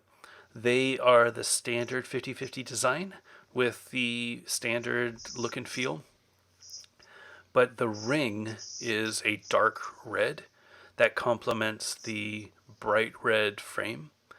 It will also look great on any other skate on the market, but especially the Derek Henderson skates. A little bit of red there is going to look really great. Any all black boot's going to look great. These wheels are good. I'm super excited about them. I I love getting new product in. I love filling out the line. And the 6088 is one that I've been wanting to bring in because I love 88A. And I have a hard time skating Steffen's wheel because it's a harder feeling, especially when I'm skating my adapts.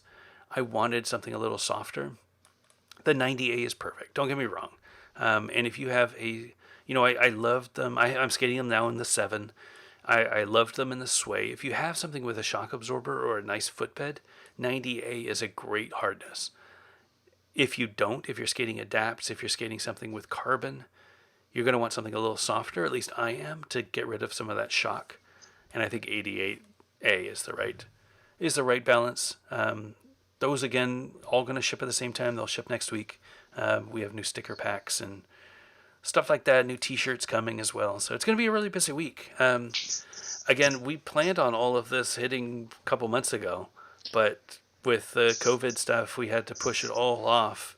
I did not place the wheel order super early, but I did place it, a couple of months ago, knowing that the COVID thing was going to impact the delivery. I think I placed the wheel order as soon as the frames were ready for pickup. So the factory said, "Hey, the frames are ready." I'm like, "Cool, go," because I wanted them to all land at the same time. Okay. The frames take like 6 weeks to get here, and I assumed that the wheels would take 6 weeks to get here. But I think that factory is so, like, I don't think they have a lot of business right now because of the obvious, right? Yeah. That they were like, "Get your order." I sent them the wire transfer. A week later, they were like, "Here's a color sample." I'm like, Jesus. damn.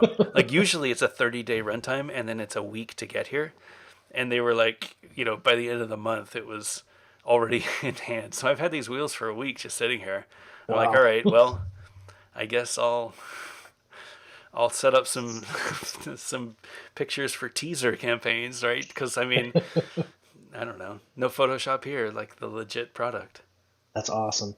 So I have a couple of quick questions. Yeah, please, please. So you mentioned stickers.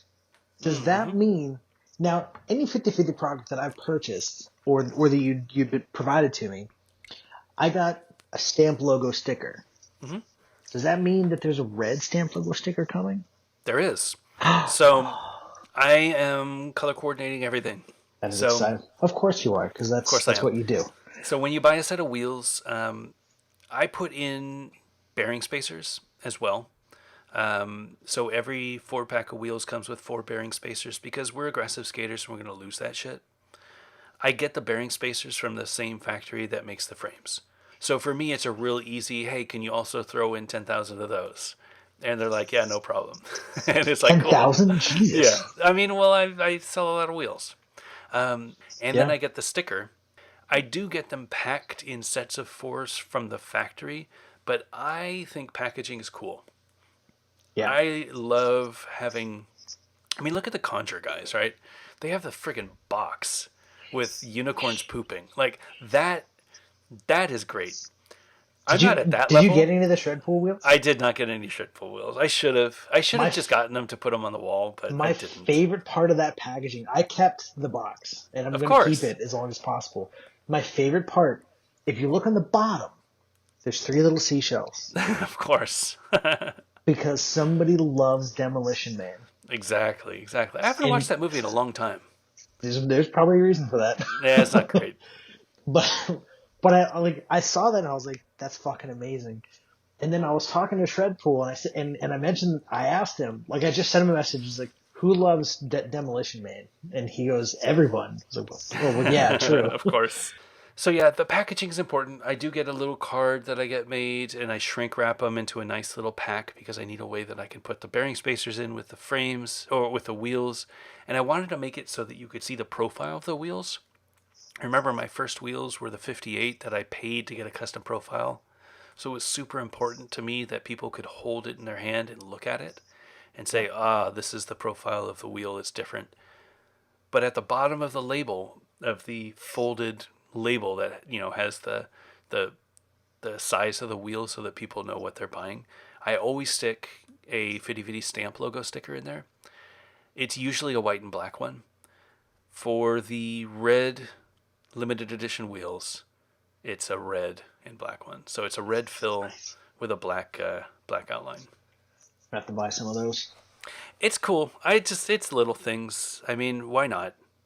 It's just a cost of goods sold. It's the sort of thing, if people are going to coordinate their wheels with their frames or they like the color, like, give them a little sticker. Like, stickers are, I get quality stickers. They're not cheap, Oh, absolutely. Yeah. but They're worth every penny. it's worth getting, even if they're just going to end up in somebody's shoebox. Like, I just think picking it up and having somebody hold that sticker is important. I also do sticker sheets, so I have a few shops pick them up, but I usually just buy them for myself. I have a 4x6 6x4 sticker sheet that has like 10 stickers on it, I think, and I get those made. I usually buy them in like packs of 500 or whatever, and every time I buy a new one, I get new stickers on it. This time I have the black and gray stamp logo, which matches the hoodie, and then I have the red and black stamp logo, which matches the wheels. And I try to color coordinate everything else, so all the other logos on there are red or black or gray or whatever. So tons of stickers. I always throw one of those in with every direct order. Because again, stickers are fun. Everybody loves stickers, and it gives me a chance. Like on the back of the sticker sheet, I can write a little note and say thanks for the support, or hope you like the wheels, or whatever. Just it's just it's the little things. It's the little things that I like to do. For sure. It and like everything. again, that you've sent me, whether you provided it to me or whether I purchased it, it's always there's a method to the madness, Hmm. and all your packaging makes sense. Hmm. So Target just blows the fuck out. They're just like, we want cool shit everywhere. So it's fun to get something from Conjo. Like when I got my Shredpool socks and my hoodie Hmm. from the last thing that they did, like it came to me in this impossibly small envelope. I'm like, there's no fucking way there's a hoodie in here. It's like, what happened? I'm mad. Like I'm sitting there like about to type a message to Rob, be like, what the fuck, man? So I Yeah, yeah. opened it and lo and behold, socks and a fucking hoodie come out of this tiny little envelope. I'm like, all right, I'm not mad about it. Yeah, that's funny. So, but yeah, I think packaging is a lot of fun. I'm really glad that there's people that are paying more attention to that. Yeah. But yeah, it's really fun to see all this stuff, and I like just having one of the frame boxes. Like Yeah. it's out of my workbench right now because I have frames in it. So, but that's next. The 5888 that you sent me with the Hmm. yellow frames. Those are the next ones that I'm going to put on my SLs.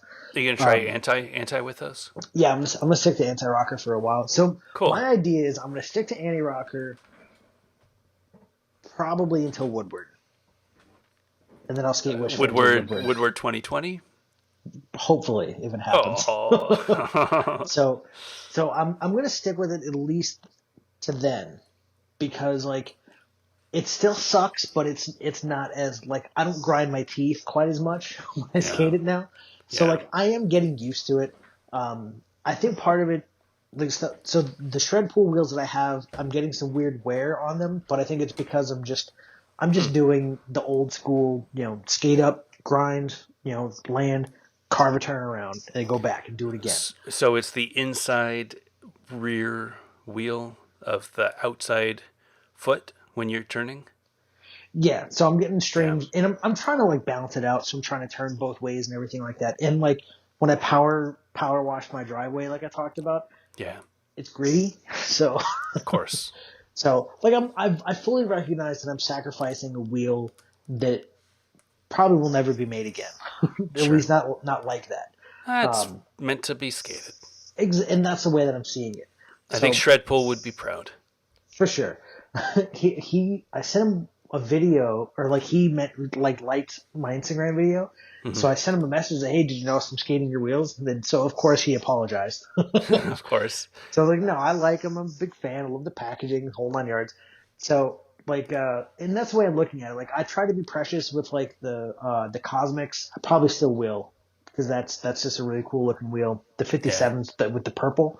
Yeah. I'm probably gonna not use those for a while. Yeah. Um, but I mean, I've got the shred pools, I've got the 5888s you sent me that I've got to burn through. Hmm. So hopefully I'll need new wheels by the time I get to Woodward.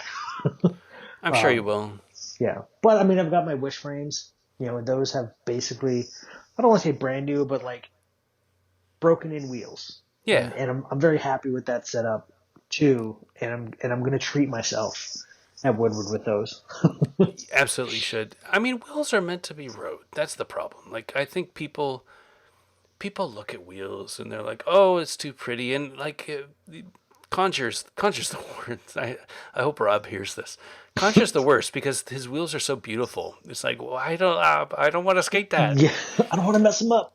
Like I skated the shred pool wheels once, maybe twice, and I was like, all right, done. I can't do that. Like they're on my wall, and I had Shred autograph them. That's awesome. I should probably wash my hands. Probably. You Um, probably should have done that a while ago. oh, too late. I mean, no better day to start than now, right? I have the Sean Smith wheels, same thing. I skated them a little bit, and I'm like, oh, they're getting dirty. I got to put them on the wall, and it's like, the wheels are too pretty. You're not going to skate them. And as a wheel company, you're in the consumable business. You need people to skate your wheels, right? Yeah. So it's like by making all of these cool wheels that are just going to sit on the wall, it's not good for business. You got to make shittier looking wheels, Rob. But the thing is, they keep knocking it out of the park. I So know. like they announced the Joey Chase wheel, or Joey Yep. did. That's gonna be awesome. Like Did anybody expect Joey Chase to come back and have a signature product? No. No, he was on Jump the Street. Jump Street podcast Yeah. and on the video just the other day. Surprisingly cool. Like, Yeah, so anytime never met I him. Seems like a really cool dude. yes, especially after that interview. So anytime I think of Joey Chase, I think of there's this clip in a video. It might have been like a Nim video or something like that. But like he's eating a banana. He's got this look on his face, and like he's got like long hair and like the big bushy beard. He looks basically like a monkey would, like if it's angrily eating a banana, it's falling out of his mouth, and I'm just like, gross. Yeah, So, but like, and it's that and gangster ass negative acids. yeah, So those are the two things that I equate Joey Chase with. And then listening to him on the podcast, I was like, fuck, he sounds so cool. yeah. But he sounded like a very, very down to earth, interesting to hang out with kind of dude. Yeah, I was gonna say I've never met him. He seems like just a chill guy. Um, Yeah. they also have the Ryan Parker wheel, which is a 58 with the rocket profile, which is what they call their flat speed profile. That shit's machined. Someone Yeah, yeah, cuts yeah, that on a lathe. That's not just yeah, out of a mold.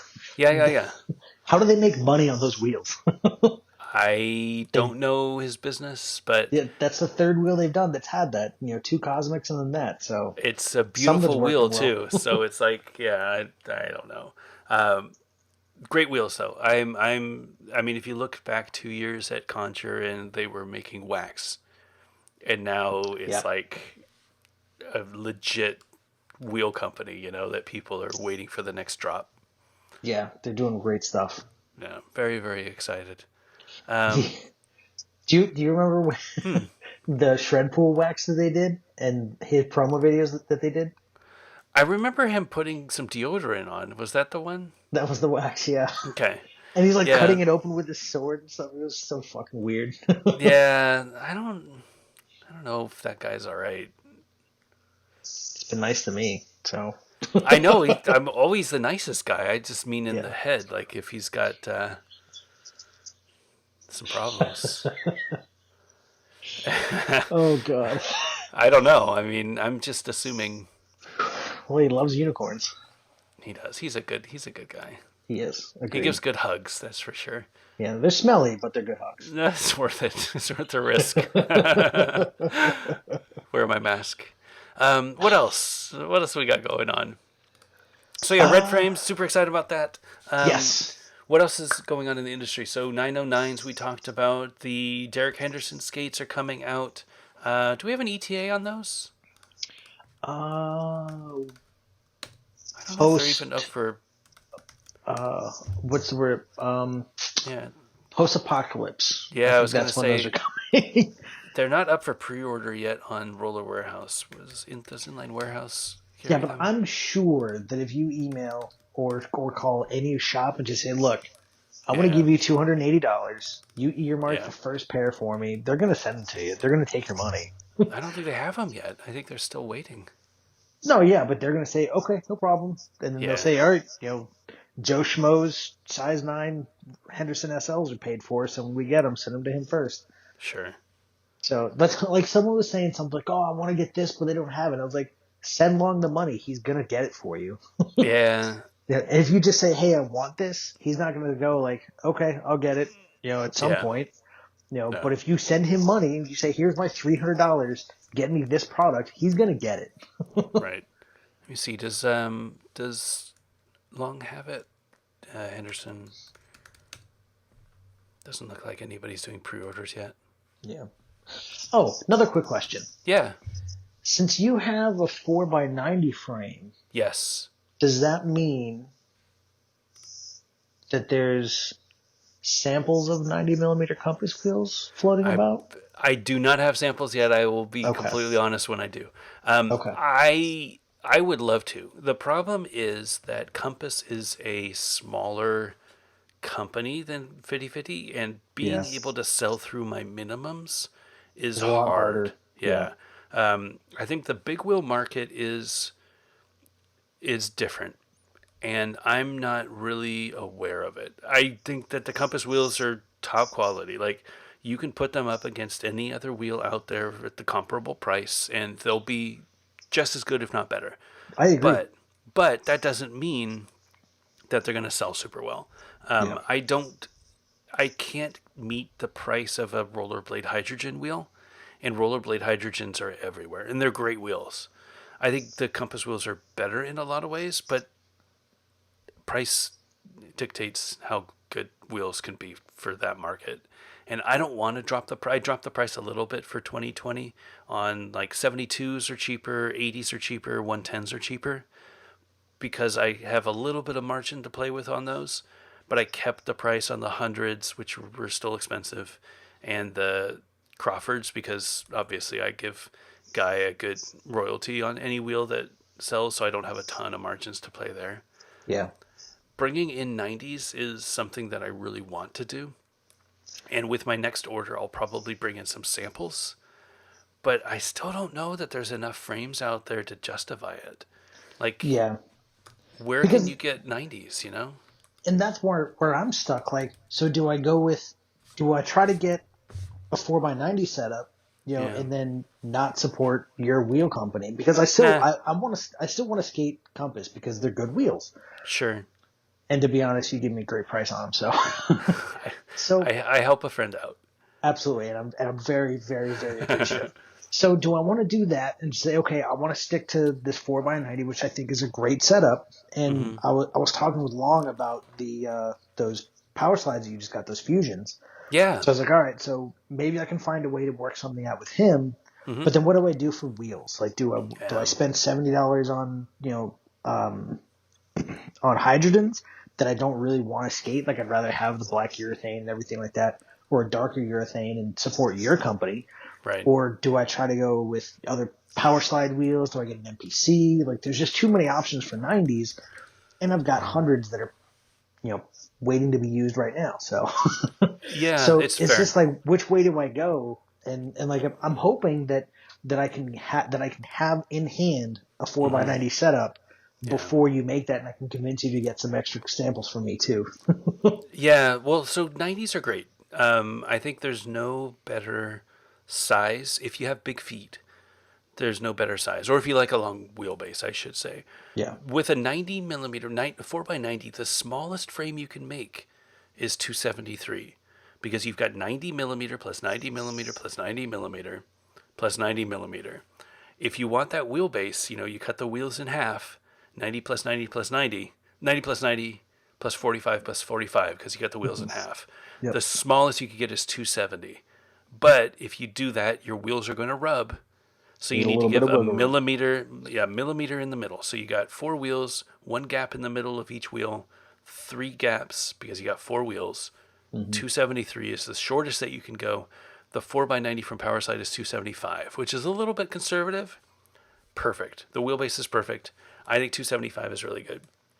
Looking at pricing, there are a few options for 90s currently. There's a 9086, which is the undercover team wheel, which is the white wheel with the black core. They are $43 for a 4-pack. There's the Powerside spinners, which are 9088. Those are $35 for a 4-pack. They're more expensive on Inline Warehouse. They're $10 a wheel on Inline Warehouse. The hydrogens that you're talking about for a 90 an 8-pack is $72. Yeah. So what is that? 73. That's $9 a wheel, give or take. Yeah. So if I brought them in, I would have to come in around $9 a wheel, maybe $9.50 a wheel, in order to be competitive. There's not a huge market, and it doesn't look like there's any that have black urethane. So that's, a differentiator. Yeah. But I gotta bring in so many wheels, dude. Exactly. And that's the thing where I'm like, all right, so then I'll stick to something that you Yeah. make product for, but then, like, I don't want 3x110. Mm-mm, mm-mm. So if I'm gonna do a Trinity setup, which I'm gonna start pushing along really hard on trying to get something going. Like I don't think I want 4x100 or 3x110 or 3x100 again. Like I think I want the extra length. So I think Yeah. that 275 is going to be good for me. Yeah. It's just a matter of what wheels am I going to go with. I have to watch your video again about those and see how the wheels were and Yeah. make sure that I'm not getting myself in trouble. Yeah. I don't think you're gonna have a problem. I I love that you want to support me. I wouldn't buy the wheels, buy the frames based on that. I think that it's worth, even at friend pricing, it's worth spending the money to get a quality setup. And I skated those undercover 90s. They were fine. I Sure. don't know what the Compass would feel like, but the 80s, the 80s in Compass felt great. I would assume the 90s in Compass would feel great. Um, the undercover 90s were fine. Like, they're fine. I don't know that they're great.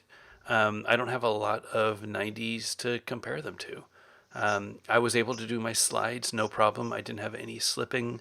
I don't know what they wear like because I've only skated them once. I hope to skate them again tomorrow on Sunday. But 90 millimeter wheels is great. And even though there's only a few options out there, so the hydrogens are there. You can get some cheap rollerblade brand wheels, which aren't great. No, they're gonna. You destroyed some of those. Yeah, no, I don't think those are the 90s, but yeah, I wouldn't get those for sure. There's the Rollerblade Supremes, the 8 pack for $64. I don't know what urethane they have, but that's an option. Um, Yeah. the problem is the hub. The hub is big, which makes the 90 millimeter wheels expensive. Yeah. Um, just like the hundreds are expensive because the hub is expensive. It's so cheap making aggressive wheels because you can just make these aggressive wheels and that's it. Yeah. And they have a very small hub and you're done. The more money that you spend on making a big hub, the more expensive the wheel is going to be. That's why 125s are so friggin' expensive, and I can't do them because I can't justify a $15 wheel. Yeah. And I think if you were more into higher speeds and longer distances, it might make more sense for you. Yeah, But because it's not your focus, it makes sense that you're not into it yet. yeah, not yet. Someday I will be. Yeah. I do feel like this shutdown is going to be a big boon for recreational skating. I see it more and more now on rollerblading with people who are interested in coming back. Yeah. And it's not as much aggressive as you would think. It is, I need a way to exercise. Like, I'm not leaving the house and I can't go to the gym. What do I do? And it's like, well, put some skates on your feet. And the more and more people you see out there skating, like just randomly, like I was watching, Rhett and Link, who's a YouTube channel, um, and I sent you the clip I think of the dude who was on his rollerblades coming out during like a ice cream eating competition. Yeah. And it's like, what the hell is he doing on rollerblades? It doesn't matter, but it's just like, oh, he's on rollerblades. Yeah. It's like, it's not, what are those things? And it's not, you know, specifically calling out, oh, that's funny, you're on rollerblades. It's just like, matter of fact. Oh, you're on rollerblades. That's something. I think there's something happening. I think that it's more and more in the mainstream media where people are just on skates, and like there's my neighborhood has a bunch of kids who are on skates. My neighbors across the street, they just got skates. Like the kids just got skates this week. Oh So wow. now my daughter is like, I want to go skate again. Who broke her elbow, Oh skating. jeez. She's like, I want to go skate again. And it's like, that's how it happens. Like now the whole neighborhood has skates. And it's like, all right. I mean, it's happening. Like there's no denying it. Yeah. It's gonna be a huge renaissance, and you started No. it. No, I gave people warm hugs when they came back. I am good at encouraging. I had a good chat with, well, not a good chat, but I got an email from Mick today from Intuition Skate Shop, and Intuition carries 50/50 and Compass, and he's been selling a lot of product lately. I think one of the one of the fallouts of the lockdown and the COVID stuff is that skate shops are really struggling, and primarily the skate shops that have walk-ins. So, Oak City, Thoreau, like the shops that have a storefront. I would assume that a lot of their business comes from people who want to walk in and see the products. If you go online, now you're competing with Roller Warehouse, Inline Warehouse, all the other mail order companies, right? Yeah. That's a big part of their business, and they have higher rent because they have to have a storefront. I would assume, again, I don't know any other numbers, but I'm assuming that without walk-in sales, it is harder for them to make rent. And I encourage everybody to order stuff online, even if you don't need it. Like, if you need Fitty Fitty wheels, like, I would be more than happy to sell them to you. Get them from a local skate shop. Like, get them from Long, get them from Mick, get them from Thorough, get them from, anybody who has them. Like, help these shops that don't have the walk-in sales. You're going to need them eventually. Like, wheels are Yeah. wheels. Like, you're going to wear through them. Anyway, I was having a good chat with Mick, and he said that he had another skater come back who bought some frames, and he was like, "Hey, I think he saw the frames on the Back to Blading channel, and he was like, oh, I love that guy on the YouTube. I want to support him. I'm gonna get the frames from this skate shop." And it's like, that's the circle for me. Like, I go out there and I skate, and sometimes people buy the stuff that I skate. Sometimes people buy other stuff, but getting them out there and having them have a home when they go on YouTube and they say aggressive skating and they see some old dude falling down and they're like, I can do that. It's like, I could put wheels on my feet and fall down. Like, this guy's doing it. I could do that. It is approachable. So they call up Intuition and they say, hey, I want to do that. Let me get a pair of skates. And these skate shops are so good because they're all skaters. They're so good at explaining equipment to you now that if you give them a call or an email, they will talk to you I'm sure you've had the conversation with Long on numerous occasions. They Oh will yeah. talk to you for as long as you want about individual skates for your specific style. I'm getting back into it. This is what I used to skate. This is where I'm skating now. What would you recommend? They will give you all of the options that they have in stock, and they will give you a discount guaranteed, some throw-in t-shirt or wax or something, and they will get you up and running on skates. That is a value add that you can't get just ordering online. That's Very what you true. could get from walking into a legit brick and mortar skate shop. And it's great. It's great to see. Mick says that he's been super busy because the online orders are so busy because people are skating. Like, they're getting things because they're not getting their exercise any other way. And they're like, I'm going crazy here. What can I do that's exercise? I can't go to the gym. I can't go and play ice hockey anymore. I can't go to the basketball court and play basketball or whatever. Like, I can't do any of the things I used to do. What can I do? I don't want to go jogging. That's stupid. Like, what do I do? And they're like, oh, I used to skate. I wonder if people still skate. They find the skates. They find the skate shop. They have this long conversation with a skate shop owner. And they've got themselves, $150, $200 pair of skates that they're now up in part of the community. That's happening. There's no denying that. I hope that it continues. I hope it's not just global pandemic related. I hope that people stick with it and they see that it's, a great form of exercise and that it's a great community if they allow themselves to be part of it.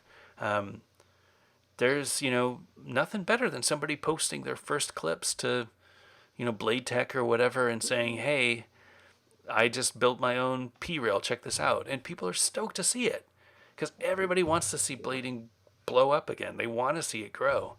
If you're, confident enough to post a video of yourself, you're going to get a lot of feedback and a lot of encouragement to keep doing what you're doing. for sure. I mean, how was your feedback? You don't post very many skating clips. How was your feedback with your P reel? I had a lot of good things that people had said. I mean, but then again, like no one's really a dick to me. That's true. Yeah, I mean, I got one of the guys that I used to work with, one of the dudes that actually used to listen to podcasts that Mm-hmm. doesn't rollerblade. He commented like, you know how I know you're gay, Here we go. and that's exactly what I thought. I was like, fucking Ray, come on, man. And I scrolled down and it's like you listen to Coldplay or whatever it was. I was like, okay, that's actually funny. Yeah, thank you. So I was like, all right, well that was all right, little misdirection there. I'll take that. That's pretty But funny. yeah, I mean, it was all good stuff. A couple people asked me. Jason Marshall actually Yeah, asked yeah. me about the plans that I used Oh, cool. to build it. Guy did as well, Mm-hmm. and then I think a couple other people on Facebook hit me up and asked me about like how I did it and like how. Uh, one guy like I messaged back and forth a few times and he asked like well and I mentioned how I used the pieces of 4x4 to maintain 90 Mm-hmm. as I did the braces that were on the bottom. He's just like, where are they? Because Hmm. I didn't show him a picture of the right picture to show where they were and everything. So Mm-hmm. I was like, oh, I cut three of them. I put one at the end, one in the middle, and one on the other end, everything like that. Showed him a different angle. He's like, oh, perfect. I was like, yep. Send me pictures and send me videos when you make it happen, man. Let me know. That's cool. So I mean, it was really positive. There was a lot of people that were really excited about it, and I'm very excited about it. Yeah. Um, and tomorrow, if everything goes as planned, tomorrow I will not hurt myself, and I'll have a couple of interesting clips to put onto Instagram/Facebook somewhere. That's And cool. tomorrow meaning Easter Sunday, not tomorrow Tuesday, from when this Yes. launches. Yes, Um, yes. so I will. I actually picked up a new tripod for my phone Cool. and a little Bluetooth shutter thing, and I Perfect. know that it works, and I'm excited about that. I hope it goes better than the last one that I bought.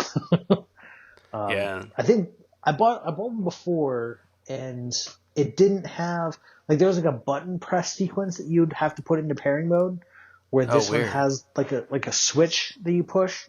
So if Uh-huh. I have to change the battery, I think all I have to do is just do the switch again and repair it. Mm-hmm. So, but the last one that I bought just did not go well. It was like $6 that I bought on eBay, and I got it, a week and a half later from China. So I couldn't really complain too much about it. No, So that's awesome. It's good to see you skating again. I know you've it been up and feels down really with good to be skating. skating. Yeah, I mean, you gotta, you gotta keep your mind moving. Like, the biggest thing with this whole pandemic crap is that people get depressed and they're just like, ugh, this sucks. And it's like, no, it's short term. Yeah. Like, it's gonna be better. Like, every day is different. Get out there and skate. Get yourself some big wheels. I encourage people to get big wheels. I don't encourage people to do aggressive. I think you building your P rail, totally fine. I think people do that. I think the right thing to do for most people is to get yourself some big wheels, get yourself a helmet, get yourself some headphones, and just go. Like, go Yeah. outside of your house and just start skating. And skate for a few hours. Like, you know what I mean?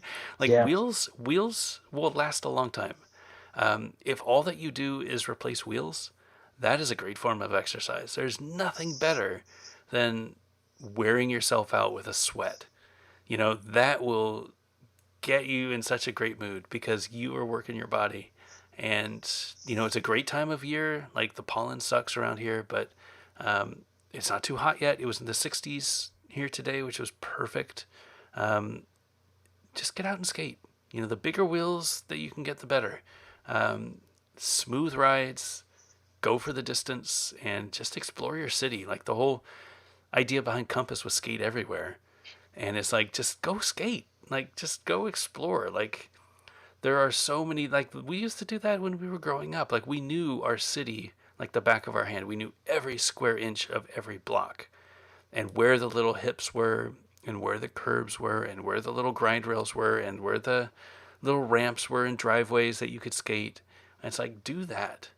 Like, find those little hidden gems in your neighborhood that you didn't know existed. Like, the little speed ramps that you didn't know you could get some good air off of, or the hill that you can bomb that isn't as busy now because nobody's leaving their house, you know? Right. Like there's so many places that you can skate. And it is a lot of fun getting on big wheels and going skating. You don't always have to session a rail or a curb or a ledge or a transition. Like if you just skate, like you forget, and I forgot. I mean, going out there and skating the big wheels. I was testing the fusions. That was the first time I skated big wheels in a long time. Oh no, it was the zooms with the flex frames, and I Okay. was like, I'm not a huge fan of the frames, but I love the feeling of skating hundreds because it is freeing. It is like I'm just by myself and I'm just covering some miles and I'm skating and I'm going so fast that like this, 5 stair gap is nothing. It's like I just pick up my feet and just brace for impact and I just land and Right. that's it. Like you don't jump. You're going so fast, you don't jump. Um, it is so much fun to skate, and I think this is the perfect time to do that. Yeah, I would definitely agree. Um, I wish there were some nice hills to bomb around me. Thanks, Yeah, Jersey Shore. yeah. Well, there's um, that. yeah, and that's like Cam had posted something where he was doing a hill bomb Uh huh. where he was, and I was just like, man, like I want to hit that hill again that we did in 2018. He's like, anytime, come on out. Come on out, yeah. I have cement that I need to pour, and I could sure use a hand. He didn't say that, but I Yeah. would offer. Um, but yeah, like I want to go fast again. Yeah. That was so much fun.